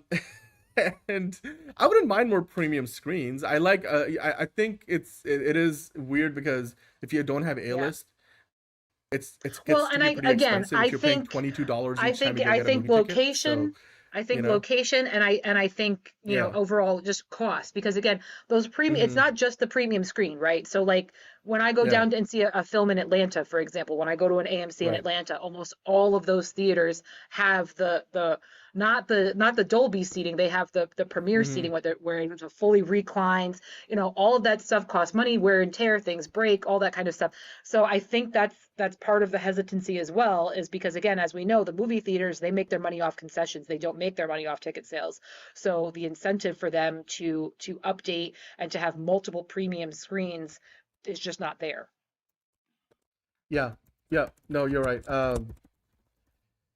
Yeah, I don't think there's like a one size fits all solution to this, because movie theaters kind of like, it's like cable in your market, like in your town, because like depending on where you live, you might only have 2 or 3 companies, but that 2 or 3 companies will be different for like every different set of town. It's kind of the same thing, where I don't think there's a one size fits all solution. I just think that with movie theaters, it's every locale has its own demands. It's not perfect, but hopefully, I mean, like you said, AMC is making some changes. Cinemark recently announced some changes as well. So, and I have some other local, smaller regional theater chains I've seen, where I live, that are making upgrades. So hopefully that will just help our experience going forward. So yeah, with that, I think we're going to move on to the quick hits, Liz, before we get to DCU Daily. So let's keep the ball rolling. I'm going to switch over to the quick hits for us. Let's find the music. Oh, this is being finicky. And there we go. There's some interesting quick hits today, Liz. I don't know if you got a chance to look at them before the show. Oh, I sure did. Dan, I So do let's my get into the job. quick I hits. click all the links. I know. No. I'm not. I wasn't implying that. I was just saying, like, in case you got a chance to, do a little bit of reading ahead of time, which I know you do. Hello, Movie Spud. Hello. Just got back from Supergirl. Liked it. Don't get the hate. I gave it a 7. I think, Liz, you gave it a 7, right? I did. So, yeah, and John and I gave it a 7.5. I think we're all on the same page there. Millie Alcock was a great Supergirl. Corn Sweat just embodies Superman so well. Agreed on all fronts, and we love that you enjoyed it. So, let's do the quick hits, shall we? The UK government is likely to step in and intervene on the Paramount Warner Brothers merger, Liz, because basically the UK Secretary of State for Culture, Media and Sport, Lisa Nandy, if you read the statement, it's the most British thing ever in terms of how the wording is, but basically she was citing concerns about the plurality of views in news media, which basically means, the shrinking amount of differing perspectives, because all these media outlets keep consolidating, so there's fewer and fewer owners involved.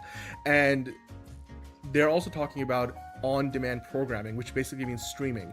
And what they're trying to do here is they're looking into the idea of maybe we need to put more of an emphasis on the value of streaming services, because how many people watch stuff on streaming now versus on just broadcast or cable television.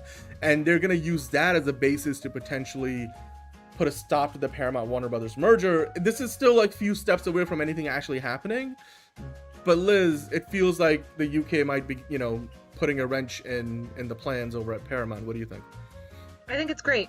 Good for them. I hope everyone puts in a wrench of big corporate bullshit. I'm so fucking tired. Like, also, like, how much fucking longer are we gonna go through this fucking story? I'm so I don't know, Liz. This might go on a while. Like that AT&T Warner Brothers thing went on for a while. Like, if you remember back then.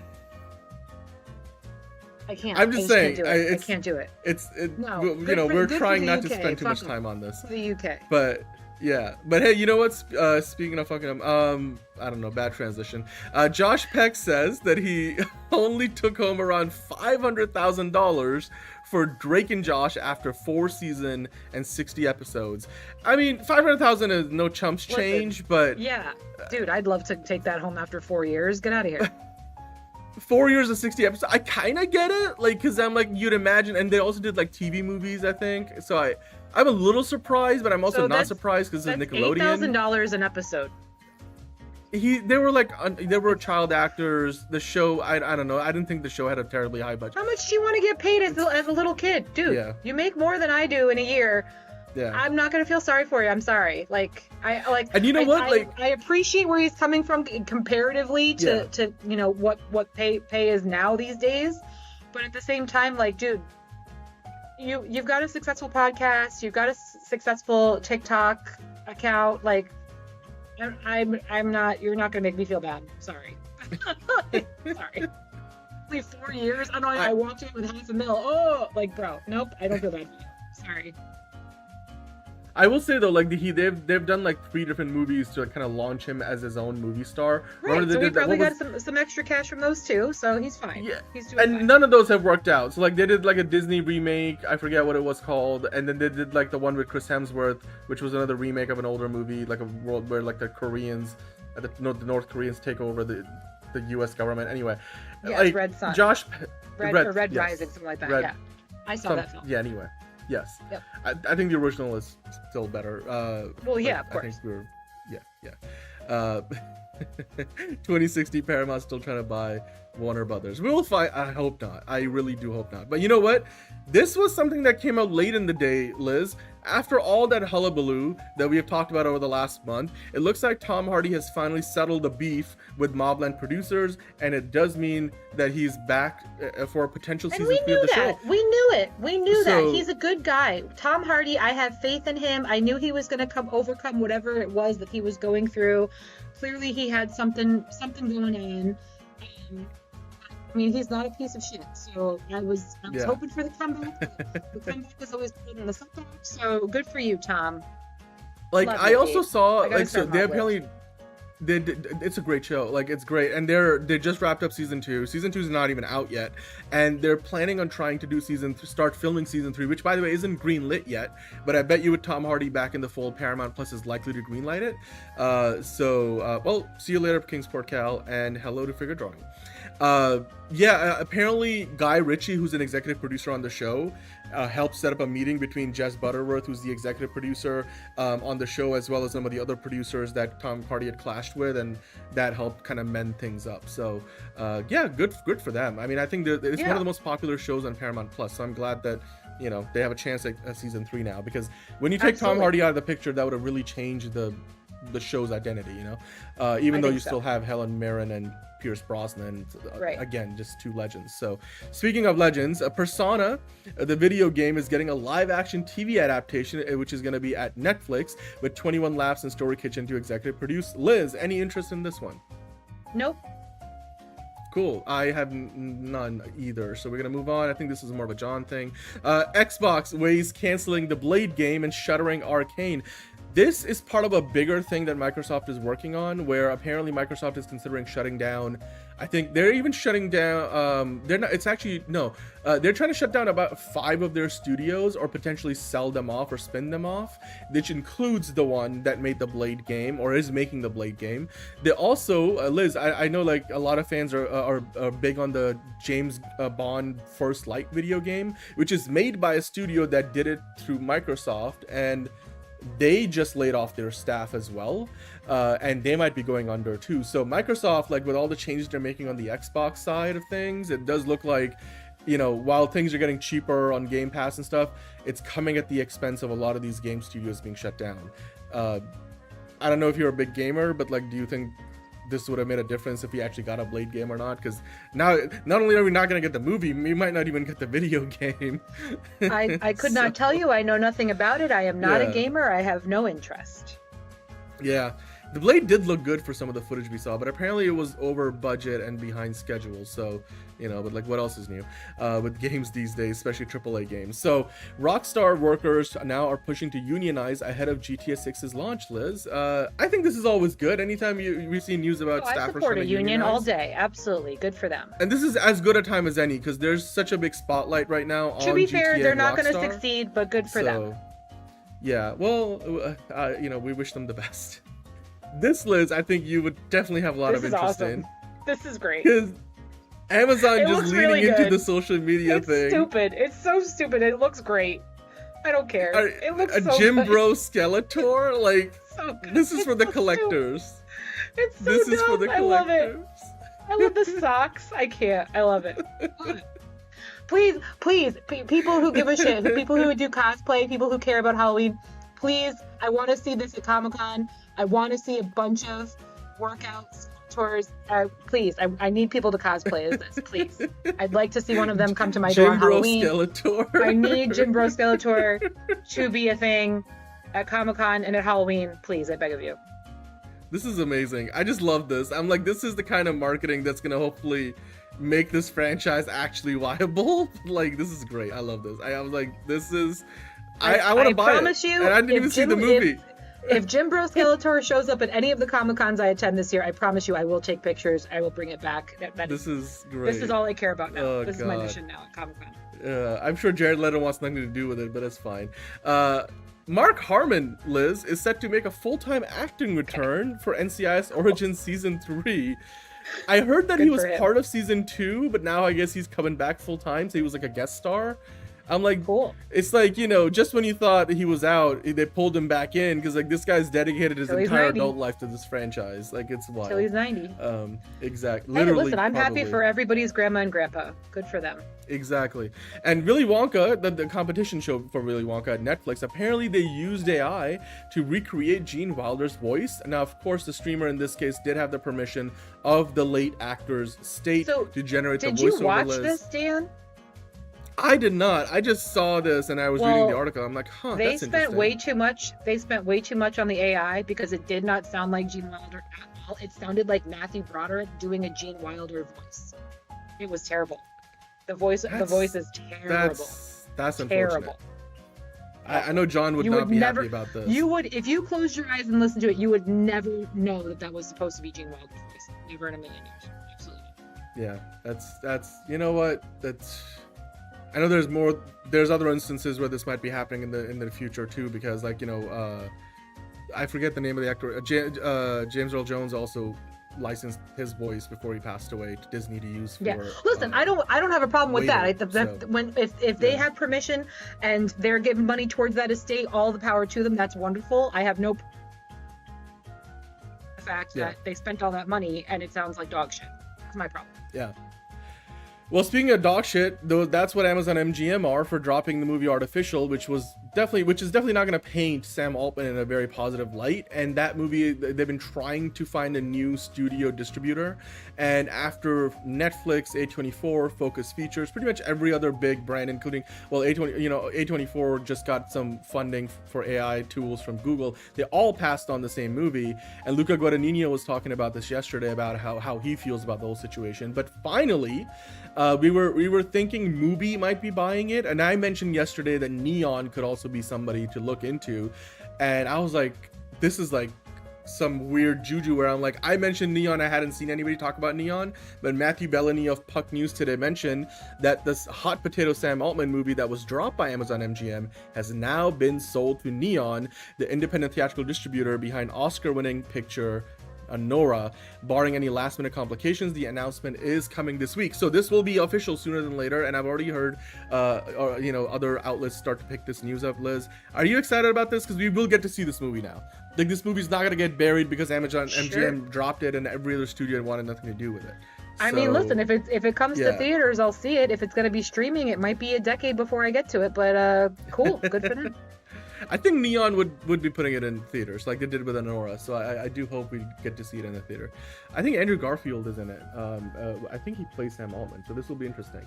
But hey, speaking of AI, today marked the 25th anniversary of the extremely terrible Steven Spielberg movie that was AI, Artificial Intelligence. Never saw it. And ILM was celebrating it. I saw it, wasted 2.5 hours of my life on it.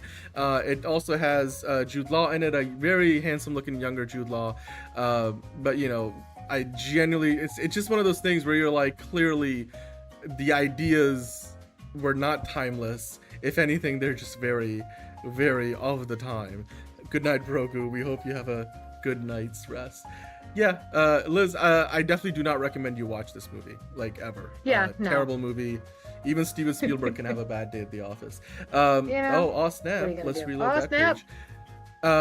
This was kind of cool. The new Lucas Museum? It's on my list of things to do when I go to LA next time. Yep, they got a new receptionist over there. Because I'm like, this is honestly, I'm more interested in the Lucas Museum than the Academy Museum. Because this just sounds 100%. Like a fantastic 100%.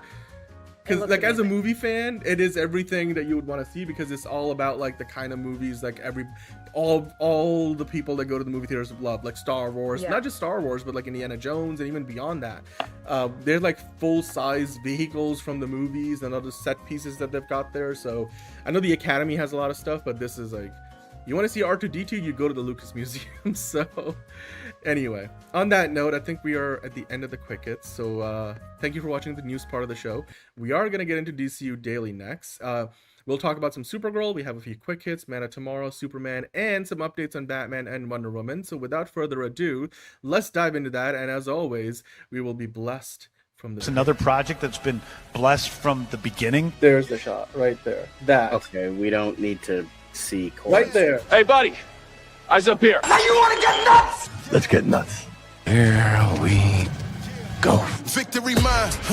Ask me how am I doing? I'm telling you, really, I'm doing sublime. I never wait in the stewardess line. I just go do it. I'm moving my time. Really had nothing to do with it. How am I moving? I'm moving like you want to shine. Follow my lead. Don't listen to lies. I had to put me all on the line. That's why I know that victory's mine. I prefer Jared Leto. Hunka hunka!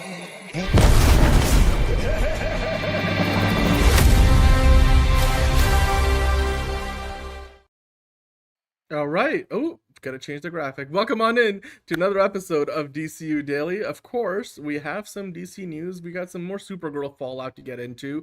We have some updates on Batman. We're gonna talk about Man of Tomorrow. I know you guys are excited about this. Victory Mine, Jalen is here. DCU will survive. It will be fine. Thank you, Enterprising. Make mine Marvel. I don't know if that rhymes. But Enterprising, thank you for the super chat. Happy for Artificial Movie. Go Neon. Exactly. Absolutely love it.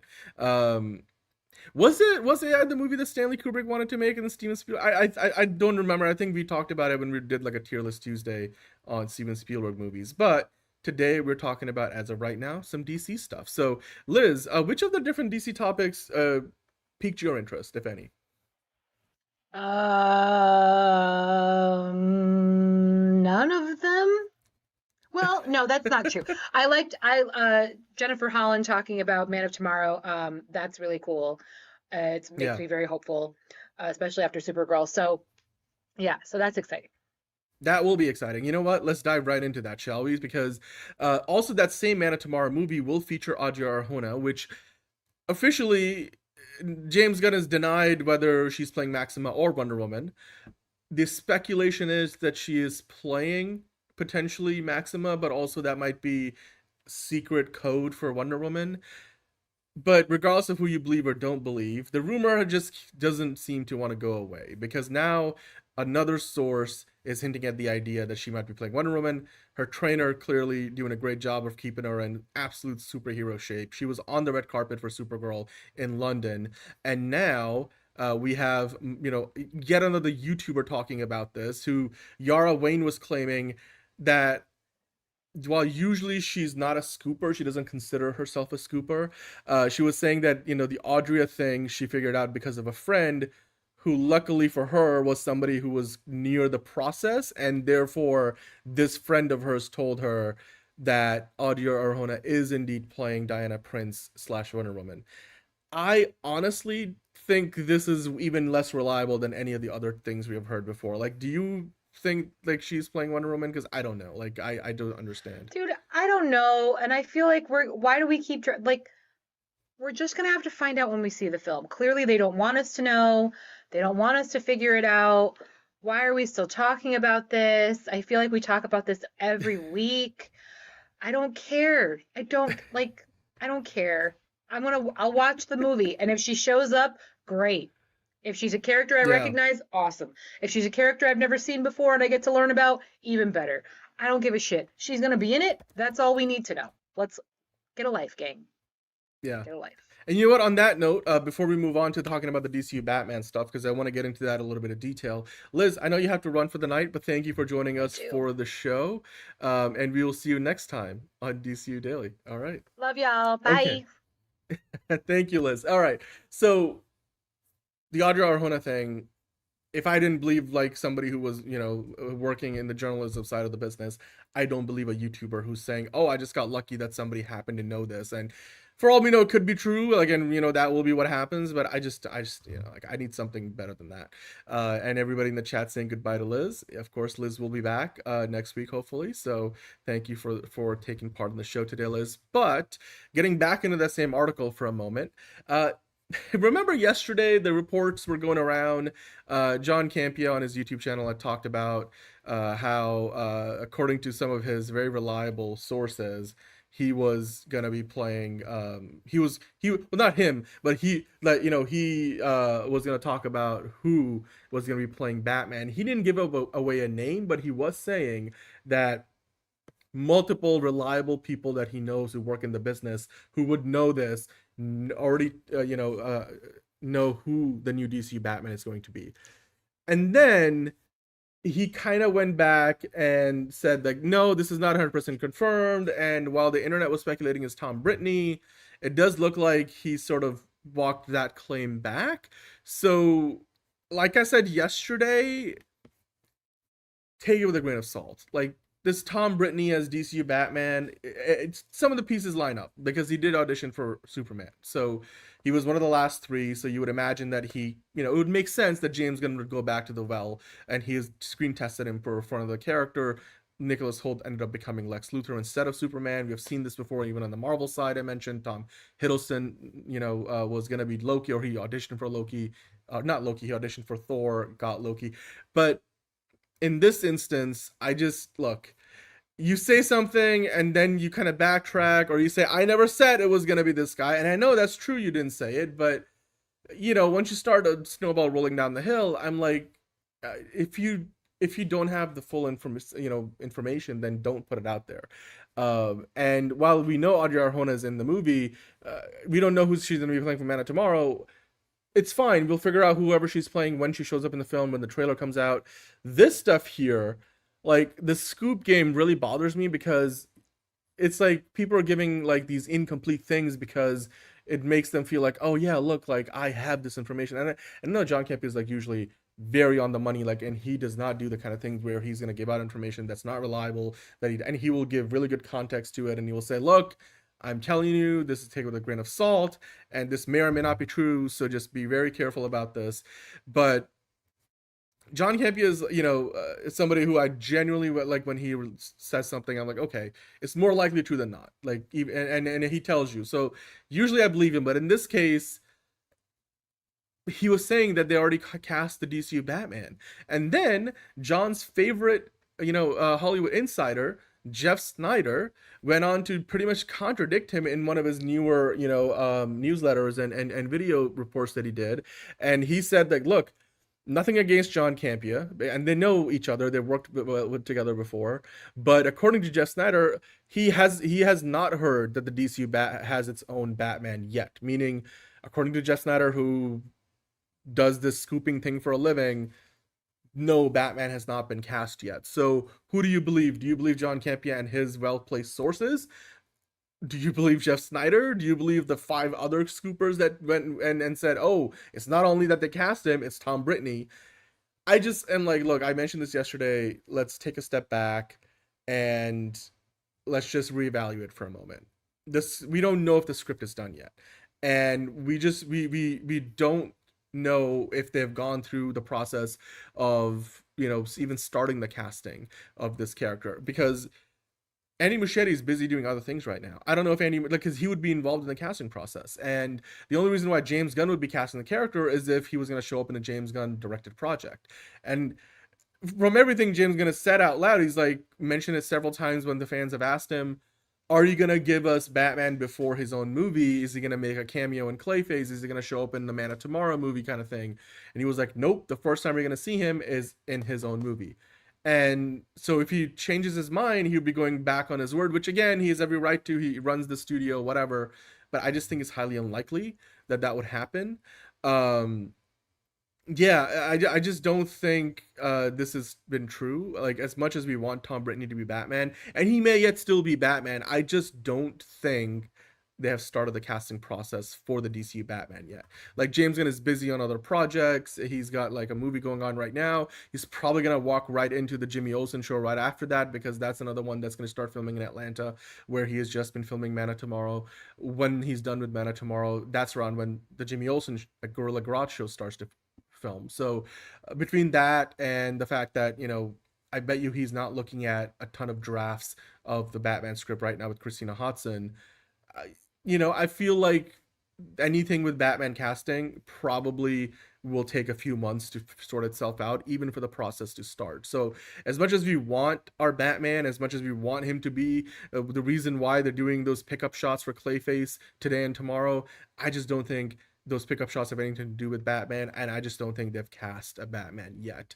And I did mention yesterday, usually when the casting happens, we don't find out for months, because like it happened with Ben Affleck. He was cast in the role, then he later on, once it became public, he said, oh, I signed the paperwork like 4-6 months ago, and now the world is finding out. And so, we have seen that happen where, the work in the background is done well before the world finds out. But I just don't think in this instance that's the case. And the world, if it did turn out to be true, then apparently somebody would have leaked the idea that Tom Brittney had signed on for the role. And it's also not coming from any of the big industry like trade outlets who have much better placed sources than most YouTube channels. Like I've never, like, we don't claim on this channel to know anybody close enough. It's like we always talk about like, oh, your mother's brother's sister's cousin's best friend's neighbor works in DC Studios, and like, why would he divulge this information, at the risk of losing their perfectly well-paying job?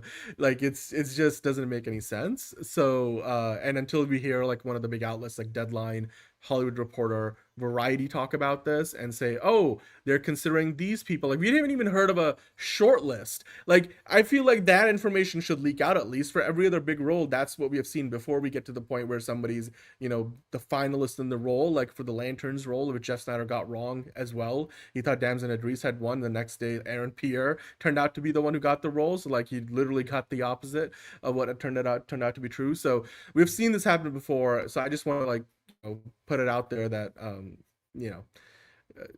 the internet, the social media world, they may be onto something. I just don't think in this case Tom Brittney is Batman, at least not yet. He may be one of the people that they're considering, but I don't think he's got the role yet. And that's again my opinion, but again, my information I feel like is not any better than the other guys. Like, it's until it comes from one of the big outlets who are well placed and who will usually corroborate whatever they pick up in terms of like a scoop through multiple sources before it's confirmed. We would obviously talk about it at that point. But until then, let's move on to some quick hits. We have a couple of quick hits before we get into more Supergirl talk. And then of course we have Tier List Tuesday coming up. So without further ado, Peacemaker, star Jennifer Holland said that The Man of Tomorrow may be James Gunn's best movie. Now, this was from, the recent, I think she was on a red carpet. So let's see, Total Film caught up with her with the Supergirl world premiere in Brooklyn, and we talked about it when that was going on a few days ago, this past week, and we had all the photos, and Jennifer Holland was there with James Gunn. Both of them were looking dapper and beautiful, and Jennifer Holland was interviewed by Total Film. They asked her about, can you share anything about Man of Tomorrow? And this is what she said. She said, I can tell you that I have seen an enormous portion of the movie, and I'm so excited for Man of Tomorrow. It is different. I don't want to say this. It might be James' best, my favorite movie of James, and I haven't even seen the whole thing yet. I love the movie. I'm really excited about it. It feels like a step up to me in a lot of ways. I'm excited for people to see it, and he's not done filming yet.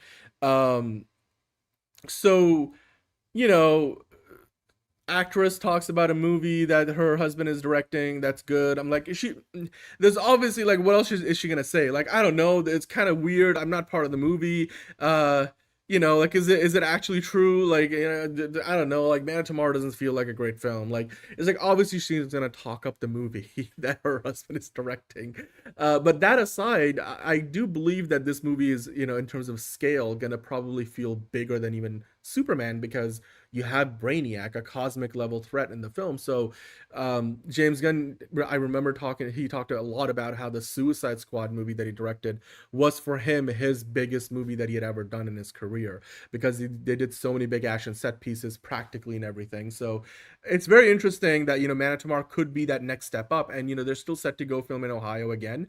They're still set to do other location filming beyond just Atlanta and the soundstage work. So I do believe him on that level, and or believe Jennifer Holland talking about this. I just think, like, ultimately, I'm not just going to take her word for it. I'm like, we'll wait till the trailer comes out and we'll see how good it is. I'm sure there'll be more set photos that we'll have to talk about as well. So, yeah. All right. Darkly Dark saying they're hyping it up. Allied Gunn, as you know, has a shit-eating grin when it came out. Yeah, who knows? It could be so much Gunn that people are turned off by Peacemaker season 2 finale. Okay, I know what you're talking about.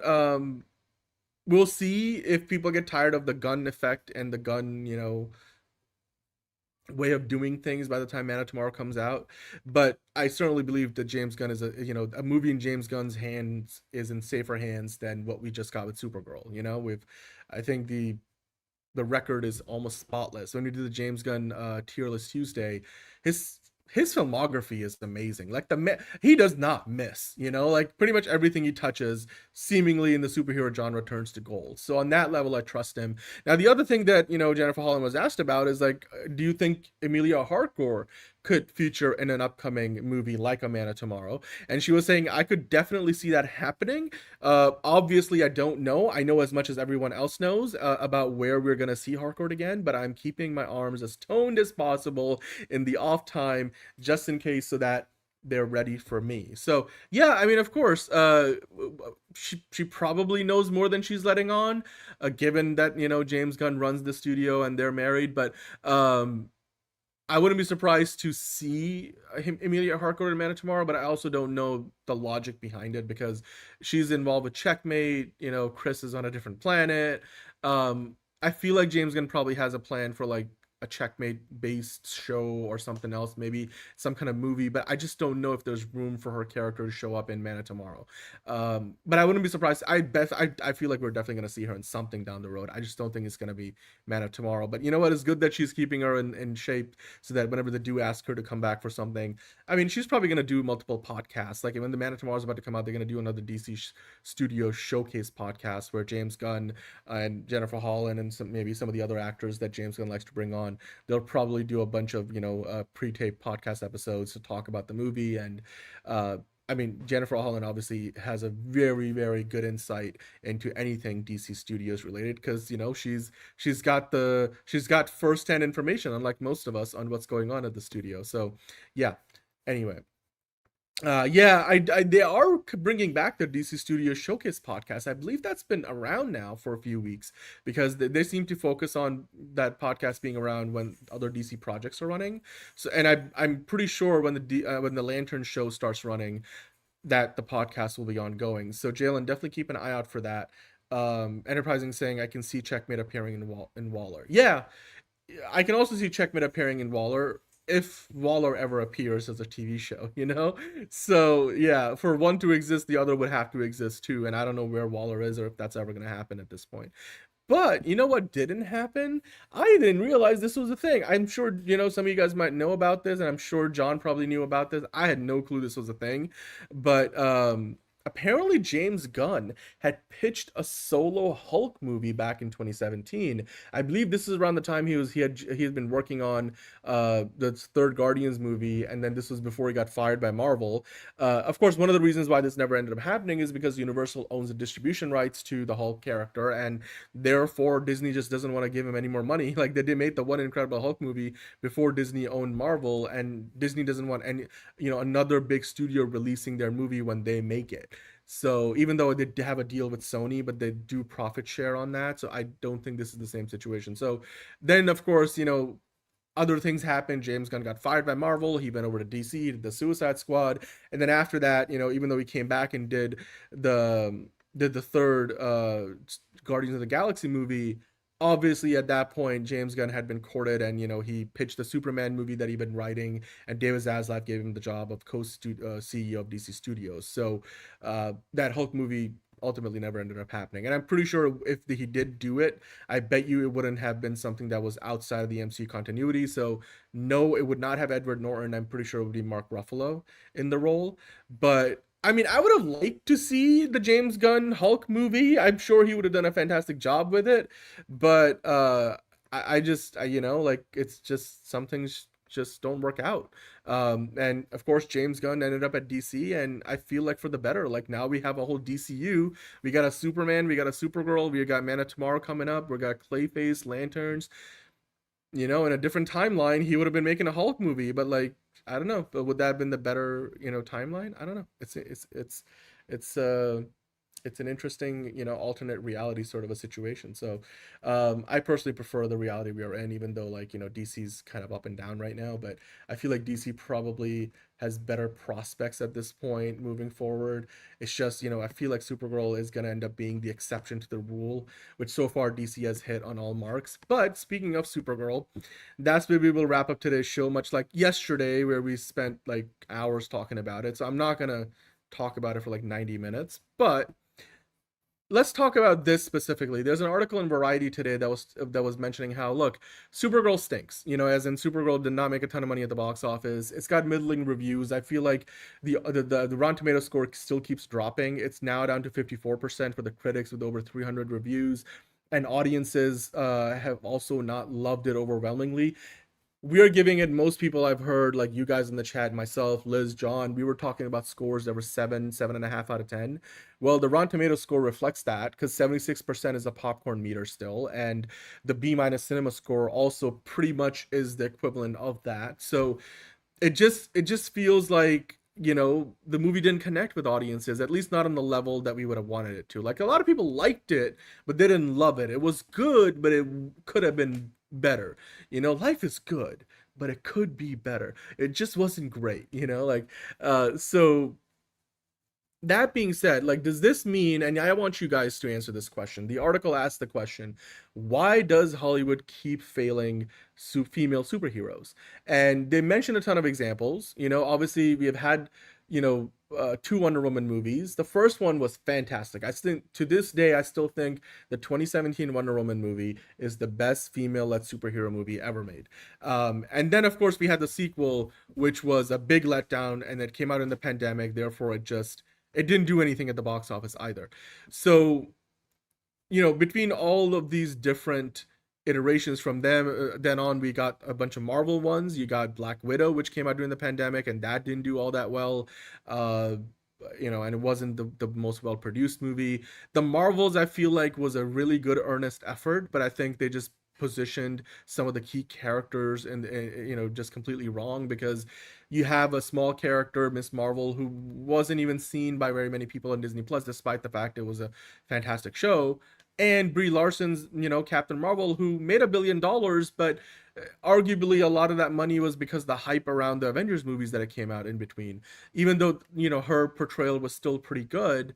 And then you have Photon, who I feel like, people forgot, because by the time that the movie came out, it had been several years since WandaVision had aired on Disney+. So you've had these instances where we're getting superhero movies with female, superheroes leading the way, but it just feels like they just don't seem to hit for one reason or the other. The biggest thing for me about this that's concerning is Supergirl is a movie that, targeted a lot of Gen Z female audiences, a lot of a female crowd in general.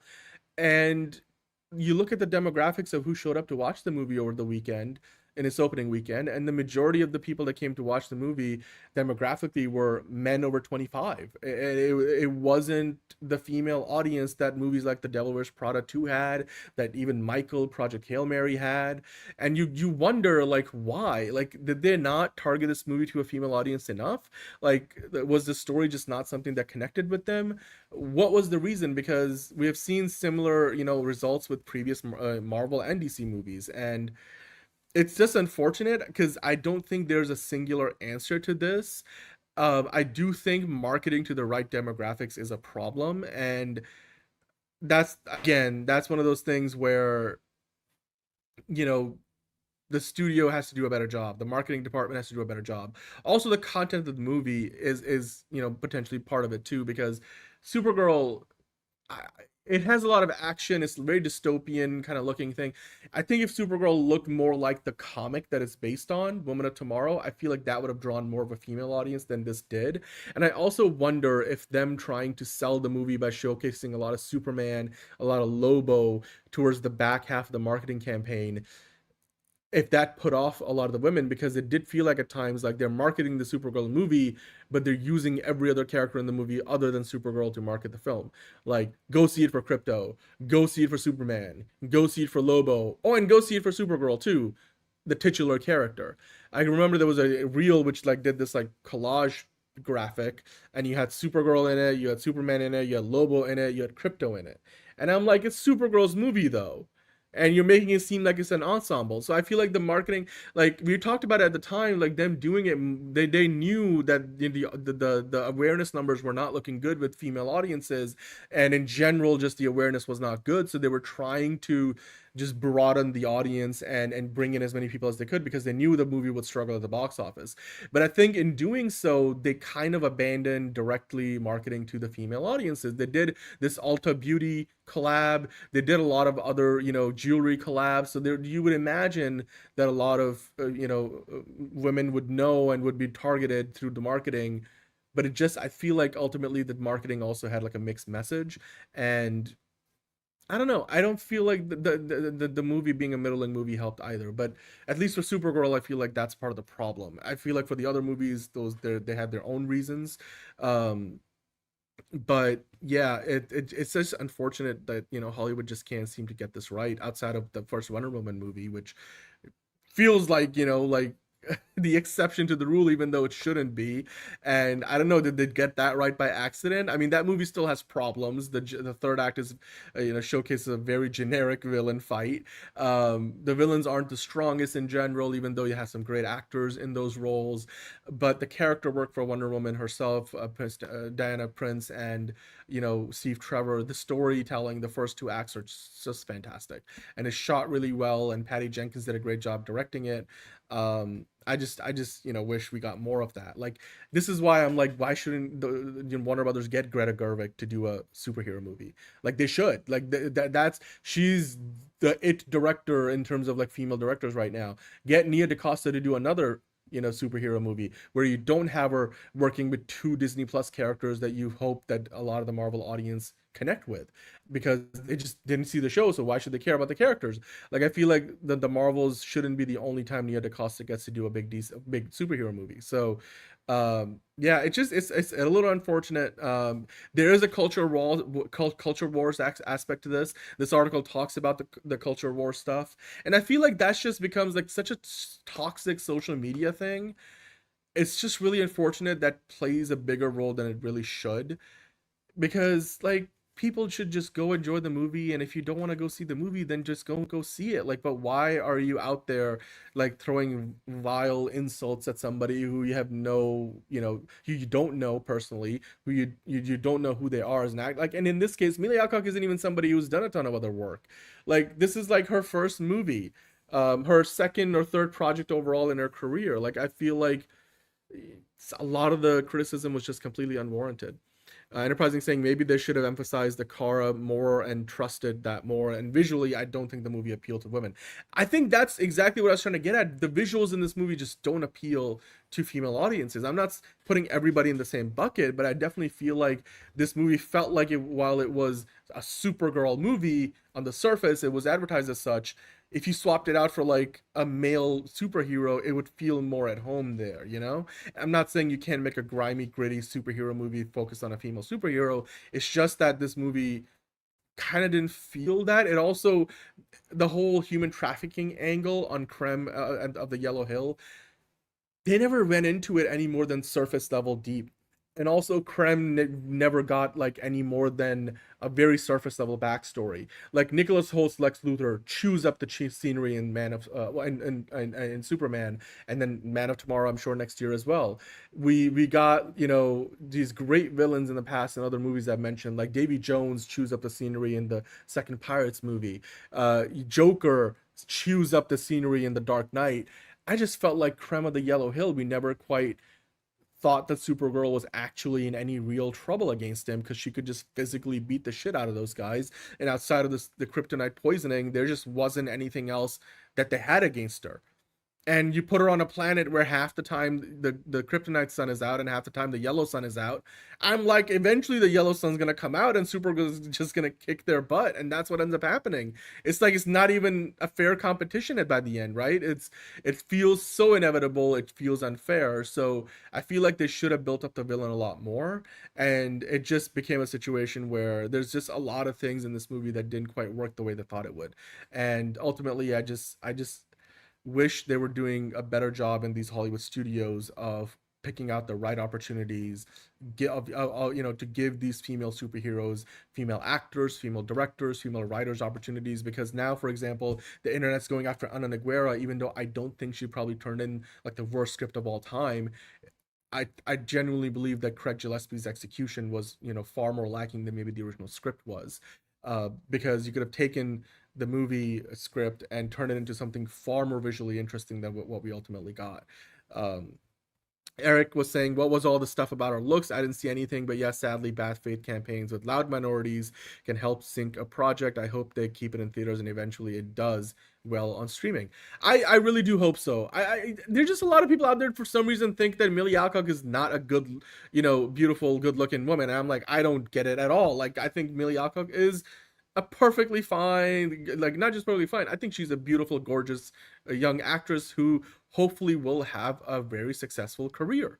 So I don't understand why people were, I don't know, like just saying all that vile stuff. Hey Marvel Cuphead, how are you doing? And hello to the Zach Briggs. Yeah, I mean, we're kind of on the back end of this show, but we will get into Tier List Tuesday soon, so stick with us. 10 things before GTA 6, that's the tier list today. Kingsport Cal saying, imagine the internet saying Jurassic Park sucked when it came out. Think about that. Yeah, I know. Well, I mean, I think it's unfair to compare Jurassic Park to Supergirl, because I feel like Jurassic Park is a better movie.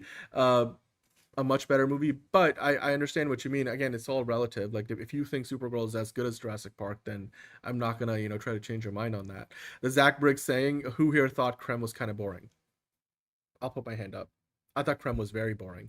Krem was definitely a weak point. They didn't give him a backstory at all, which this article talks about in Variety Movie Spud, that all we got was the most basic story, and then when he shows up, most of the time he was not even like saying things, and then he only had a couple of kind of interactions with Supergirl up until you get onto his big ship in the third act. And then they just didn't let, like I keep talking about it, the scene where he kills Ruthie's family, you needed to let that scene breathe. We needed to feel the terror. We needed to really hate this man. You need to let him be evil for longer than the 5 seconds it took to kill off the humans in the room, and then just the next thing we know, we cut away from the scene and we find out that Ruthie is walking into a bar where Supergirl's getting drunk. It's like you needed to let that sit for a lot longer. So I just thought that that was something that they didn't do a good enough job of. Yeah. Uh, yeah.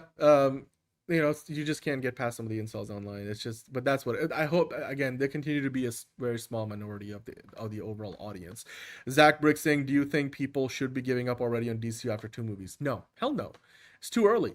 I mean, you had one really good movie and you had one that was a bit of a stinker in terms of it wasn't as good as the first one, and it's really not doing well at the box office. But they've already got like 2 more movies in the pipeline, and then you got the Batman Part 2, which is not DCU, but it's still a DC project.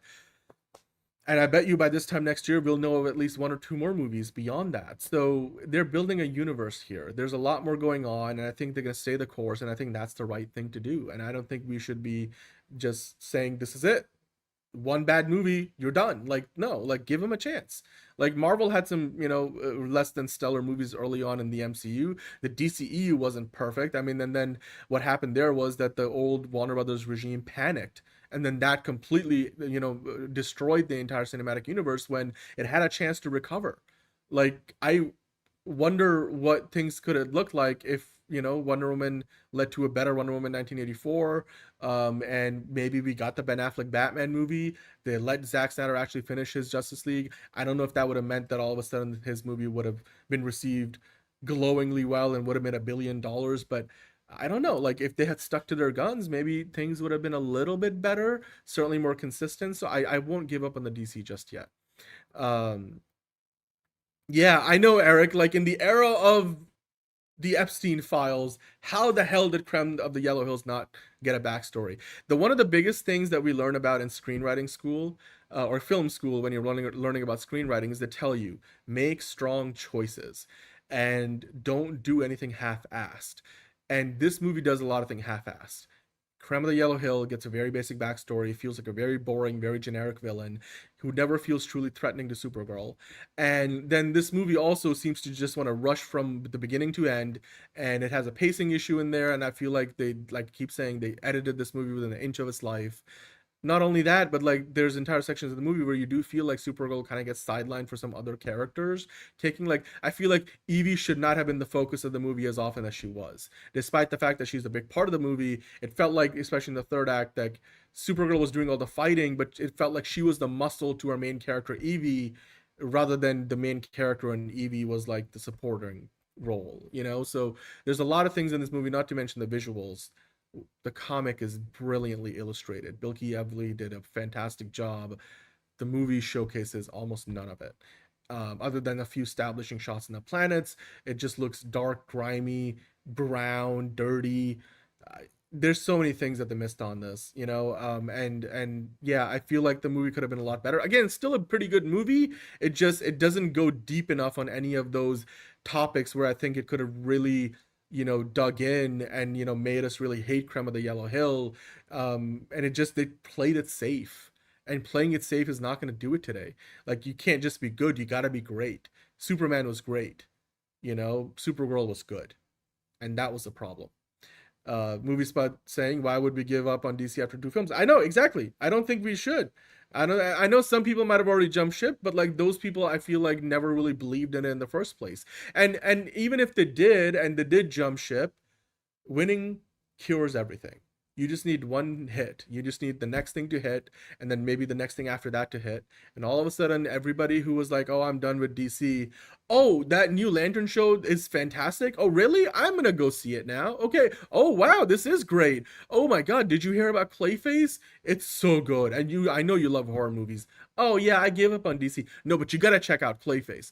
Oh, and then you go do it and like, oh, you know what? I'm back on board the DCU. Clayface was fantastic. Can't wait for the next thing. That's all it will take. That's all it will take.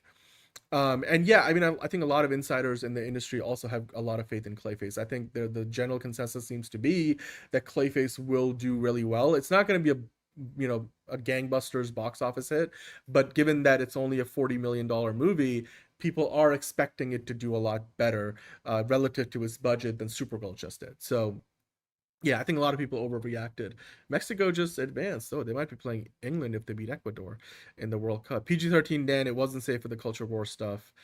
I think, yeah, I mean, culture war stuff I don't think was in the movie, though. I think that was a lot of just the narratives online. I don't think there's a culture war thing in the movie itself. And it was PG-13, yeah, but I'm thinking, like, you could go very far with PG-13. There's plenty of other PG-13 movies that tackle the idea of, like, human trafficking and go way deeper. You don't have to be rated R. I feel like Supergirl just thematically played everything safe. Like, if you weren't told that Creme of the Yellow Hills were human traffickers, or you fell asleep on the 1 or 2 times they mentioned it, you would have missed the idea of who Creme of the Yellow Hill is and what does he actually do, other than just random bad guy that they have to beat up who killed Ruthie's family.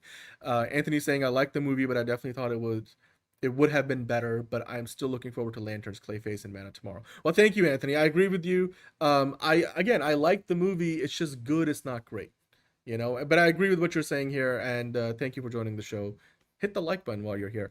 Could a comic book movie be a success if it's a direct adaptation of the comic? Yes, it can. It just depends on the comic. It depends on the casting. It depends on the direction. You can do it. It's unlikely you can do it and keep it a part of a bigger cinematic universe, especially if it's a comic that's not part of, because like in the comics you have some things don't translate well from the book to the screen, so you will always need to make some adjustments. But there are comics out there like Woman of Tomorrow I feel like would have translated really well. It's just, in this case it just didn't happen. I felt like they dropped the ball a little bit. No, needle drops should not be a thing in the DC. Batman movies have never had needle drops. I feel like needle drops are freaking overrated. This movie did not need needle drops. I felt like they had some really bad choices with timing of needle drops, which hurt the movie itself. You keep it for certain movies. You don't need it in everything. And I feel like that's a crutch a lot of filmmakers use, including James Gunn. And James Gunn has admitted to that he, and he is aware of it, and he's trying to improve on that. And I just think Supergirl had made the mistake of using too many needle drops when they didn't need to. Like, have a stronger score, Yeah, I do think Clayface will be a hit in Marvel Cuphead. It's certainly right now everything is looking pretty good early on, but we'll see when the trailer comes out and see if that still holds true. Eric saying the trafficking thing was depth added that wasn't in the comic book. She's literally freed cages full of women while going after Creme and having growth from a hungover pub crawler. I see what you mean, but I don't think it's not about what I'm not referring to is that they didn't show stuff. What I'm talking about is how it all ties together with Creme's character, and we never saw any of those Creme goons doing anything remotely reprehensible to the women that were just like, every time we saw them, they were just in cages. And, we're like, oh yeah, like they're just hanging out, like, shining up their weapons and stuff. I'm saying it all goes back to, I kind of didn't care for Creme. I should have hated Creme. And after seeing how they executed that first scene with Ruthie's family getting killed by Creme, pun not intended, I was like, okay, bad guy comes in, dude doesn't care about human life, kills them, takes their weapon. He's a scummy, idiot who shouldn't, get away with this. And, definitely Supergirl should go after him, and that's what's going to happen. But I wasn't like, oh my God, I fucking hate this guy. It's like, I felt more like that when he shot Crypto, that's the ultimate hack. When John Wick's dog died, that dude was gonna get fucked up, and nobody cared about that villain in that movie. Like, no matter what it took, John Wick did what needed to be done. And I mean, Crypto didn't die, but again, like, I didn't think Crypto needed to die. It would have been a stronger creative choice, but that's another situation. I'm not gonna get into that. I want Crypto to stick around, but I just think thematically, like, showing something doesn't mean you're going in depth on it. And they showed stuff, they mentioned it a couple of times in dialogue, but human trafficking never played a role in the movie. It was just in the background. It wasn't even the reason why they were going after Creme. They were going after Creme because he killed Ruthie's family. And he, poisoned Crypto. Like, literally the human trafficking thing had no bearing on anything consequential in the movie. And I'm saying, like, that was a really, really big mistake, because that was probably one of the most interesting ideas they could have explored in a very, very consequential way, especially from a female perspective, when your lead is a female superhero and one of your main supporting characters is a young girl. And they did not do that. That's what I mean by playing it safe. That's what I mean by that. Enterprising saying perhaps they shouldn't have went with the human trafficking angle. They could have stuck with comics idea of brigands terrorizing each world they visited. I think that would have been worse because that's even more generic. But given what they did with the human trafficking angle, it wouldn't have been any better. You know, like I'm like, they could have been doing any random bad thing. You know, what I wanted to see was I wanted to see those bad guys, the goons from Krem. And this is not me, like, I'm not trying to be sadistic. I'm just saying I wanted to see them try to do some, you know, reprehensible shit with the women that they were capturing. Or I wanted them to actually, like, you know, like show us like, you know, they capture them in that sequence on that planet where she gets betrayed by the bar owners, and they're capturing all the women there. You see, you know, him kill a few other, you know, characters, but you really don't get to see beyond like, oh, they grab them, and then next thing we see them, they're in the cage. It's like, I wanted to feel like I should have hated Krem and his goons more, especially Krem himself. And I just felt like there wasn't enough. And this all goes back to you need your villain to feel less generic. And I feel like I'm not saying it like, yeah, it is a little sick, and I'm not saying that, you know, we needed to see those guys raping or stuff like the women. I'm saying they touched on the idea. It's that whole thing. Human trafficking is a big can of worms. If you're going to bring it into your movie, you need to that needs to become a focus, and you need to really deal with that idea. And they never, from a screenwriting perspective, tied it into the story in a meaningful way. Like, Supergirl frees all those women, but Supergirl doesn't, you know, when she kills Krem, she's not doing it because of the human trafficker bullshit, you know, scum that he was. She's doing it because he poisoned Crypto and he killed Ruthie's family. And it just ended up becoming, like, from a screenwriting perspective, they threw in this huge thing about human trafficking and then never addressed it. It's like I for a long time ago, I was working on a script about abortion, and I was like, abortion was like the big main topic of the movie, and it's such a big topic unto itself that the whole movie was about that.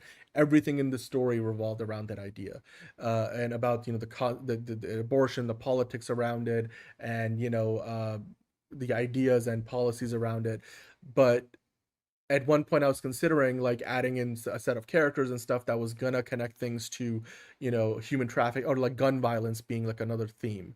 But I was like, I don't know if I want to tackle that, because then that will take a lot of attention away from the abortion topic, because gun violence is just as big of a topic. So you focus on one thing, because then things get muddied up. And I feel like they brought in this huge thing about human trafficking and then never quite, like, you know, went into it. And I know that Krem was a creep and stuff, but I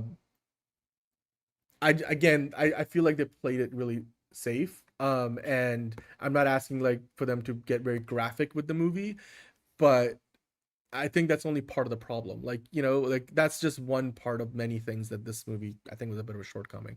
But still, it ends up being like a movie that you can kind of whisk through in 2 hours, and it's not unwatchable. It's ultimately a good movie. It's just not great. And what I'm trying to say is those things I just talked about is what would have taken it from good to great. And unfortunately, we didn't get that. Hey, Stuckins, SJs, he's saying, wonder what they would MPA rating would have gotten had they pushed the trafficking edit more. It's all relative, right? If they pushed it more, you could still get away with a PG-13 rating as long as you don't push it over the line. You'd be surprised what people can filmmakers can get away with in a PG-13 movie. Right? You can even say the fuck, you know, once. You can see the F word at least once in a movie without becoming rated R. There's a lot you could do in a PG-13 movie, like, without making it rated R. There's some pretty hard PG-13 movies out there. Even the Joker, the way he kills people in The Dark Knight is really, really violent, and certainly more violent than anything that Krem did in this movie. There's a difference. Like, it's like a lot of the times he was doing what he was doing. Like, Krem kind of felt like a cartoonish character more often than a character that should be taken seriously. And I think that was also a mischaracterization. Like, part of it was because they never let anything that he was in any scene breathe.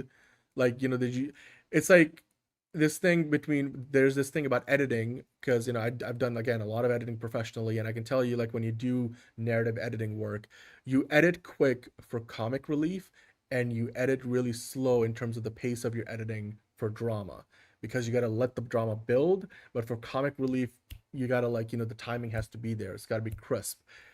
This movie felt like a lot of times the editing was done not to comedic effect, but certainly it undermined the drama of the moment, because they didn't want to, like, let the audience sit with the dread or with the horror of something for too long. I bet you that if you guys go back and count it, that shot of Ruthie's dread after, Krem just killed her entire family, we don't even get the shot where he stares her down close up, by the way. That was in the trailer. They cut it out of the movie. That was a problem. That shot where they hang on Ruthie is like 2 seconds long. Add another 3 seconds into it. Really let us see how she is just horrified by what just happened. Her entire world just completely disappeared in front of our eyes, and yet it just cuts to Supergirl, in the bar, and then Ruthie shows up, and when Ruthie shows up and says all those things, it's almost like funny because this random girl is here with a sword, on her back, and nobody takes her seriously in the bar, and all of a sudden the drama, the dread, the horror of the last scene completely whisks away. That's a problem. And those are the kind of decisions they did in the movie, which I think ultimately ended up creating problems. I'm not saying they did not show Krem and his people doing scummy things and bad things. I'm just saying it's some of it is not even the literal things what they're doing. Some of it is more the thematic way in which the movie was written, the way it was edited. And I'm not asking to, like, go rated R. I'm not asking them to, like, show more blood or stuff. I'm just saying there's a lot of things where this movie is good, but to go from good to great, there was a lot of, like, little things they could have done. Some of the things, like, editing it to be a little bit longer, leaving some of those scenes to breathe, even adding a scene of, Kara having a friend on Argo City that she really enjoyed spending time with before she got forced to leave Argo City while her friend died. Other than her parents, I mean, like, she said it was her world, but I'm like, was it your world? Like, your parents were the only people that we know that you really, connected with. We never saw you interacting with anybody else other than Crypto and your parents in Argo City. Like, we really, like, if you read the comic, you understand, like, the dread of, like, what's going on around her with kryptonite poisoning. But in the movie, they montaged the shit out of that flashback, and you got to let it breathe more.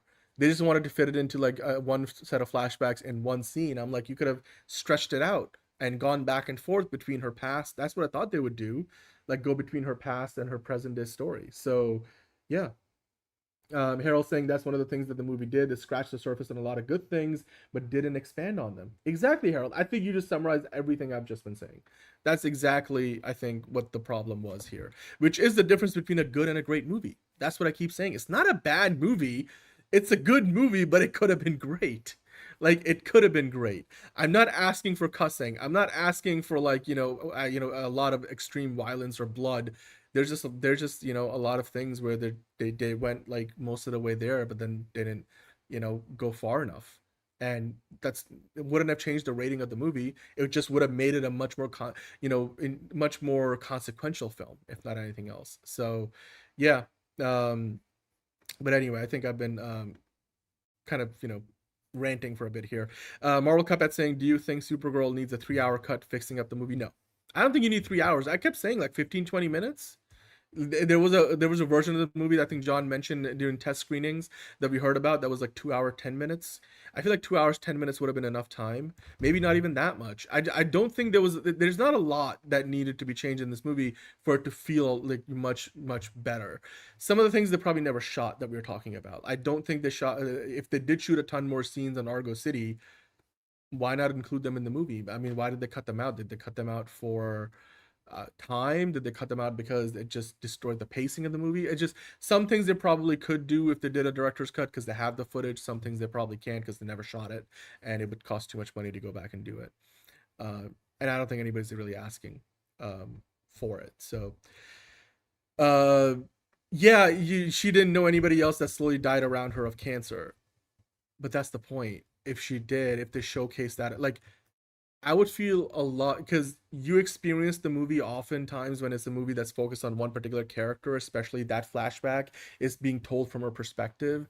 We are living her reality by way of her perspective. So if she knew personally some friends or people on Argo City that, you know, we saw her hang out with, have some key, you know, memories being made with when she was young, that we then saw die this horrible kryptonite poisoning death. Because the one thing we also haven't seen yet is what happens ultimately when you die of kryptonite poisoning. We've seen Superman and Supergirl get close, but never truly go all the way. Can you imagine if they did show us that? Because then we would know, like later on when Supergirl is suffering from kryptonite poisoning, what the ultimate effect of that would be, because we know that those people died before. Hell, while she's doing that and she's dreaming about her past, they could have shown the sequence there, like she sat next to her best friend who passed away from kryptonite poisoning. Skip forward to the present day, Supergirl's dying from kryptonite poisoning. Way stronger than what they did show us. Again, a lot of like screenwriting, there's this, I agree with, like, you know, the screenwriting wasn't perfect. It could have, again, been a lot better. It does showcase that maybe it's, you know, Ana Nogueira has some responsibility for this, but I still believe, like, again, you know, Craig Gillespie, more so as a director, had a lot more to do with the movie. I can't wait to see the bloopers. I'm sure there'll be a lot of, you know, extra scenes and stuff that they will showcase when we do get to the DVD Blu-ray release. But until then, I mean, this is all we can talk about, what the movie is itself. I will say though, on the plus side, I think IndieWire put this up, which I thought was really interesting. They said that Supergirl did the one thing superhero movies to do to survive, and it did it well. And so we'll end on a bright note here, and I do agree with what they're saying here. They're saying that the stakes in this Supergirl movie as a standalone in the larger cinematic universe, they kept them limited. It wasn't about the universe, you know, dying. It was just a personal story about Supergirl getting over her personal trauma, helping this other girl who she connected with because they had similar trauma, and it wasn't about saving the world. It was mostly about revenge, which you know, there's a lot of superhero movies that come out which are about saving the world. Fantastic Four last year was about saving the world, or like saving the city, like the Batman was about saving the entirety of Gotham City. The whole city almost gets flooded. Well, it does get flooded by the end of that movie. Superman ended up becoming about saving the entire world because Metropolis was gonna, you know, blow up with a universal rift while another country was invading another country on the other side of the planet. It's the stakes in Superman were, you know, global, even, you know, universal. Fantastic Four, the stakes were almost, you know, certainly global, with the entirety of the Earth being potentially eaten up by the villain. I'm randomly forgetting his name. But, you know, with Thunderbolts, the stakes felt a little more limited, you know, even though still like an Avengers level kind of a movie, almost the way they portrayed it. You don't get that very often in the super. You don't, you know, we still get a lot of movies where you don't get the literal garbage patch in the sky. It's a ring of garbage in the sky, but I like that they limited the scale of the film, because Clayface is going to do the same thing before Man of Tomorrow comes out next year, and it's going to be about saving the whole world again, you know? So I feel like if superhero movies are going to continue to do well and survive, like IndieWire is saying here, you need more superhero movies that are limited in scope. It doesn't need to be about saving the entire world. And I feel like that, you know, like that's what we need more of. You can still have every, you know, once in a while a movie like Man of Tomorrow, but I don't want like every Batman movie to feel like he's trying to save the world. That's what I like about Batman movies, and most of them are about just saving some, like not even saving Gotham City. It might just be about defeating the Joker, or like, you know, The Dark Knight does become all about Gotham City, but because it's not just the Joker, it's the entirety of the city gets pulled into it. But yeah, I like superhero movies where they keep the scope limited. Not every, because like every time it's about, especially in a cinematic universe, when it's all about like saving the world, then you gotta wonder like, oh wait, where is Superman? If you are gonna save the world, like you might as well get his help. Like, you know, where are the Avengers? You know, like why aren't they helping Doctor Strange in all this madness? Like it's because those questions always get asked, and that becomes like a bit of a plot hole. So I like the limited scope. Marvel Cuphead saying, will Clayface be a movie you watch over and over again if Supergirl didn't do it for you? I don't think one of these things has anything to do with the other, honestly. If I enjoy Clayface and it's a movie that's, you know, easy to get through, for me, watchability is a very relative metric. I am not a big horror fan, so I might struggle with some of the body horror elements of Clayface because they kind of put me off. But if I still enjoy the movie, I think it's worth a watch. I'll watch it many times over. Supergirl, I think, is not as rewatchable because it's like it's a fairly good, but again, not like an exceptionally good movie. You watch it, it's not the like for example, the Guardians movies are easy to watch. Like the third one isn't, but the first two are. Especially the first one, I think, is like the most rewatchable Marvel movie ever made, because you can sit through it, watch it. You get through it. It's a lot of fun. You know, it has a nice ending. It has a fun beginning. There's a lot of fun fights. There's some poignant moments, but it's not like Oppenheimer. Like that shit like breaks you apart. And so some movies are easier to watch. Barbie, I'll watch over and over again. So we'll have to see. Like, I don't think Clayface rewatchability has anything to do with Supergirl, because they're so completely different movies. Stuckins J saying, feels like a lot of wasted potential. I like that Kara's parents told her to be good and protect, which is the story of Kal-El's parents usually give. She's more the Moses story than Kal-El in this universe. Yeah, they've kind of flipped the dynamic there, and it does make you wonder, like, how different were Jor-El and Zor-El ultimately? Like, even though they were brothers, like, they seem to have a completely different moral compasses. So that is going to be interesting to see how that plays out for the remainder of this, you know, cinematic universe, for however long it goes, which I hope is a very long time. Clayface feels like a holiday classic in the making. I certainly hope so, man. I really do. The early buzz on Clayface is pretty solid. Enterprising Gang, Superman is a movie I can watch over and over. Man of Tomorrow, I bet you will watch over and over. Supergirl once in a while. Yeah, no, I agree with you. I think Superman is a movie that you can, it's a very watchable movie, because again, it's bright, it's colorful, it's easy to watch. You're not like, you know, getting a big emotional whirlwind. It gets dark at times, but it doesn't get so dark that you're like, oh, I'm not willing to sit through that like I just did it 2 weeks ago, you know? Like, the rewatchability on Superman is good. And that's the thing. James Gunn movies tend to be rewatchable, even like the Suicide Squad. Like, you can watch that 3 times in a year and not feel bored of it, you know? Like, for me personally, Man of Steel is also really rewatchable. There's been many a years where I've watched it multiple times. The Dark Knight is still a very rewatchable movie for me. It doesn't need to be very bright and colorful to be rewatchable. It's a lot of it has to be the thematics of it, the pacing. It just, you know, some movies just don't lend themselves to that. Like Killers of the Flower Moon, even if it was like 2 hours shorter than it actually was, probably not going to be a very rewatchable movie, you know? So it depends on the movie, it depends on the subject, it depends on the themes, it depends on the characters. Certain movies are more likely to be rewatchable than others. So but yeah, thank you, Stuckins J. And I appreciate the super chat. Definitely do rewatch. Hit the like button if you're new here. We are here 5 days a week. This week is just me until John returns, but usually you will see John and me. And then, of course, earlier Lizz was on the show. She'll be back next week. So we'll be back tomorrow with DCU Daily. We'll also, of course, still have Tier List Tuesday coming up. So we're not quite done yet. So, you know, it's going to be a shorter Tier List Tuesday because, you know, 10 things that we got before GTS 6. I don't think it's a very deep topic, but it's going to be fun. So give me a few minutes and then we'll be back with that tonight. Even though it's kind of, well, it's, you know, depending on where you are right now, it might be Wednesday for you, but still we got Tier List Tuesday coming up. And then after that, tomorrow we got DCU Daily again, the remainder of the week. I will put up the poll for Fancast Friday, so you guys can go vote for that as well. So definitely join us for that. Until then, as Jalen said, we'll see you later. And hit the like button on the video. We do appreciate it. Enterprising, it's okay if you skip it. It's the topic that you guys voted for, so that's what we're doing for Tier List Tuesday. So this live stream is going to send you there automatically, and if I see you there, great. If not, then I'll see you tomorrow on another episode of DCU Daily. It's another project that's been blessed from the beginning. There's the shot right there. That. Okay, we don't need to see right there. Hey, buddy. Eyes up here. Now you want to get nuts? Let's get nuts. Here we go. Victory mine. Ask me how am I doing? I'm telling you, really, I'm doing sublime. I never wait in a stewardess line. I just go do it. I'm moving my time. Really had nothing to do with it. How am I moving? I'm moving like you want to shine. Follow my lead. Don't listen to lies. I had to put me all on the line. That's why I know that victory's mine. I prefer Jared Leto. Hunka hunka!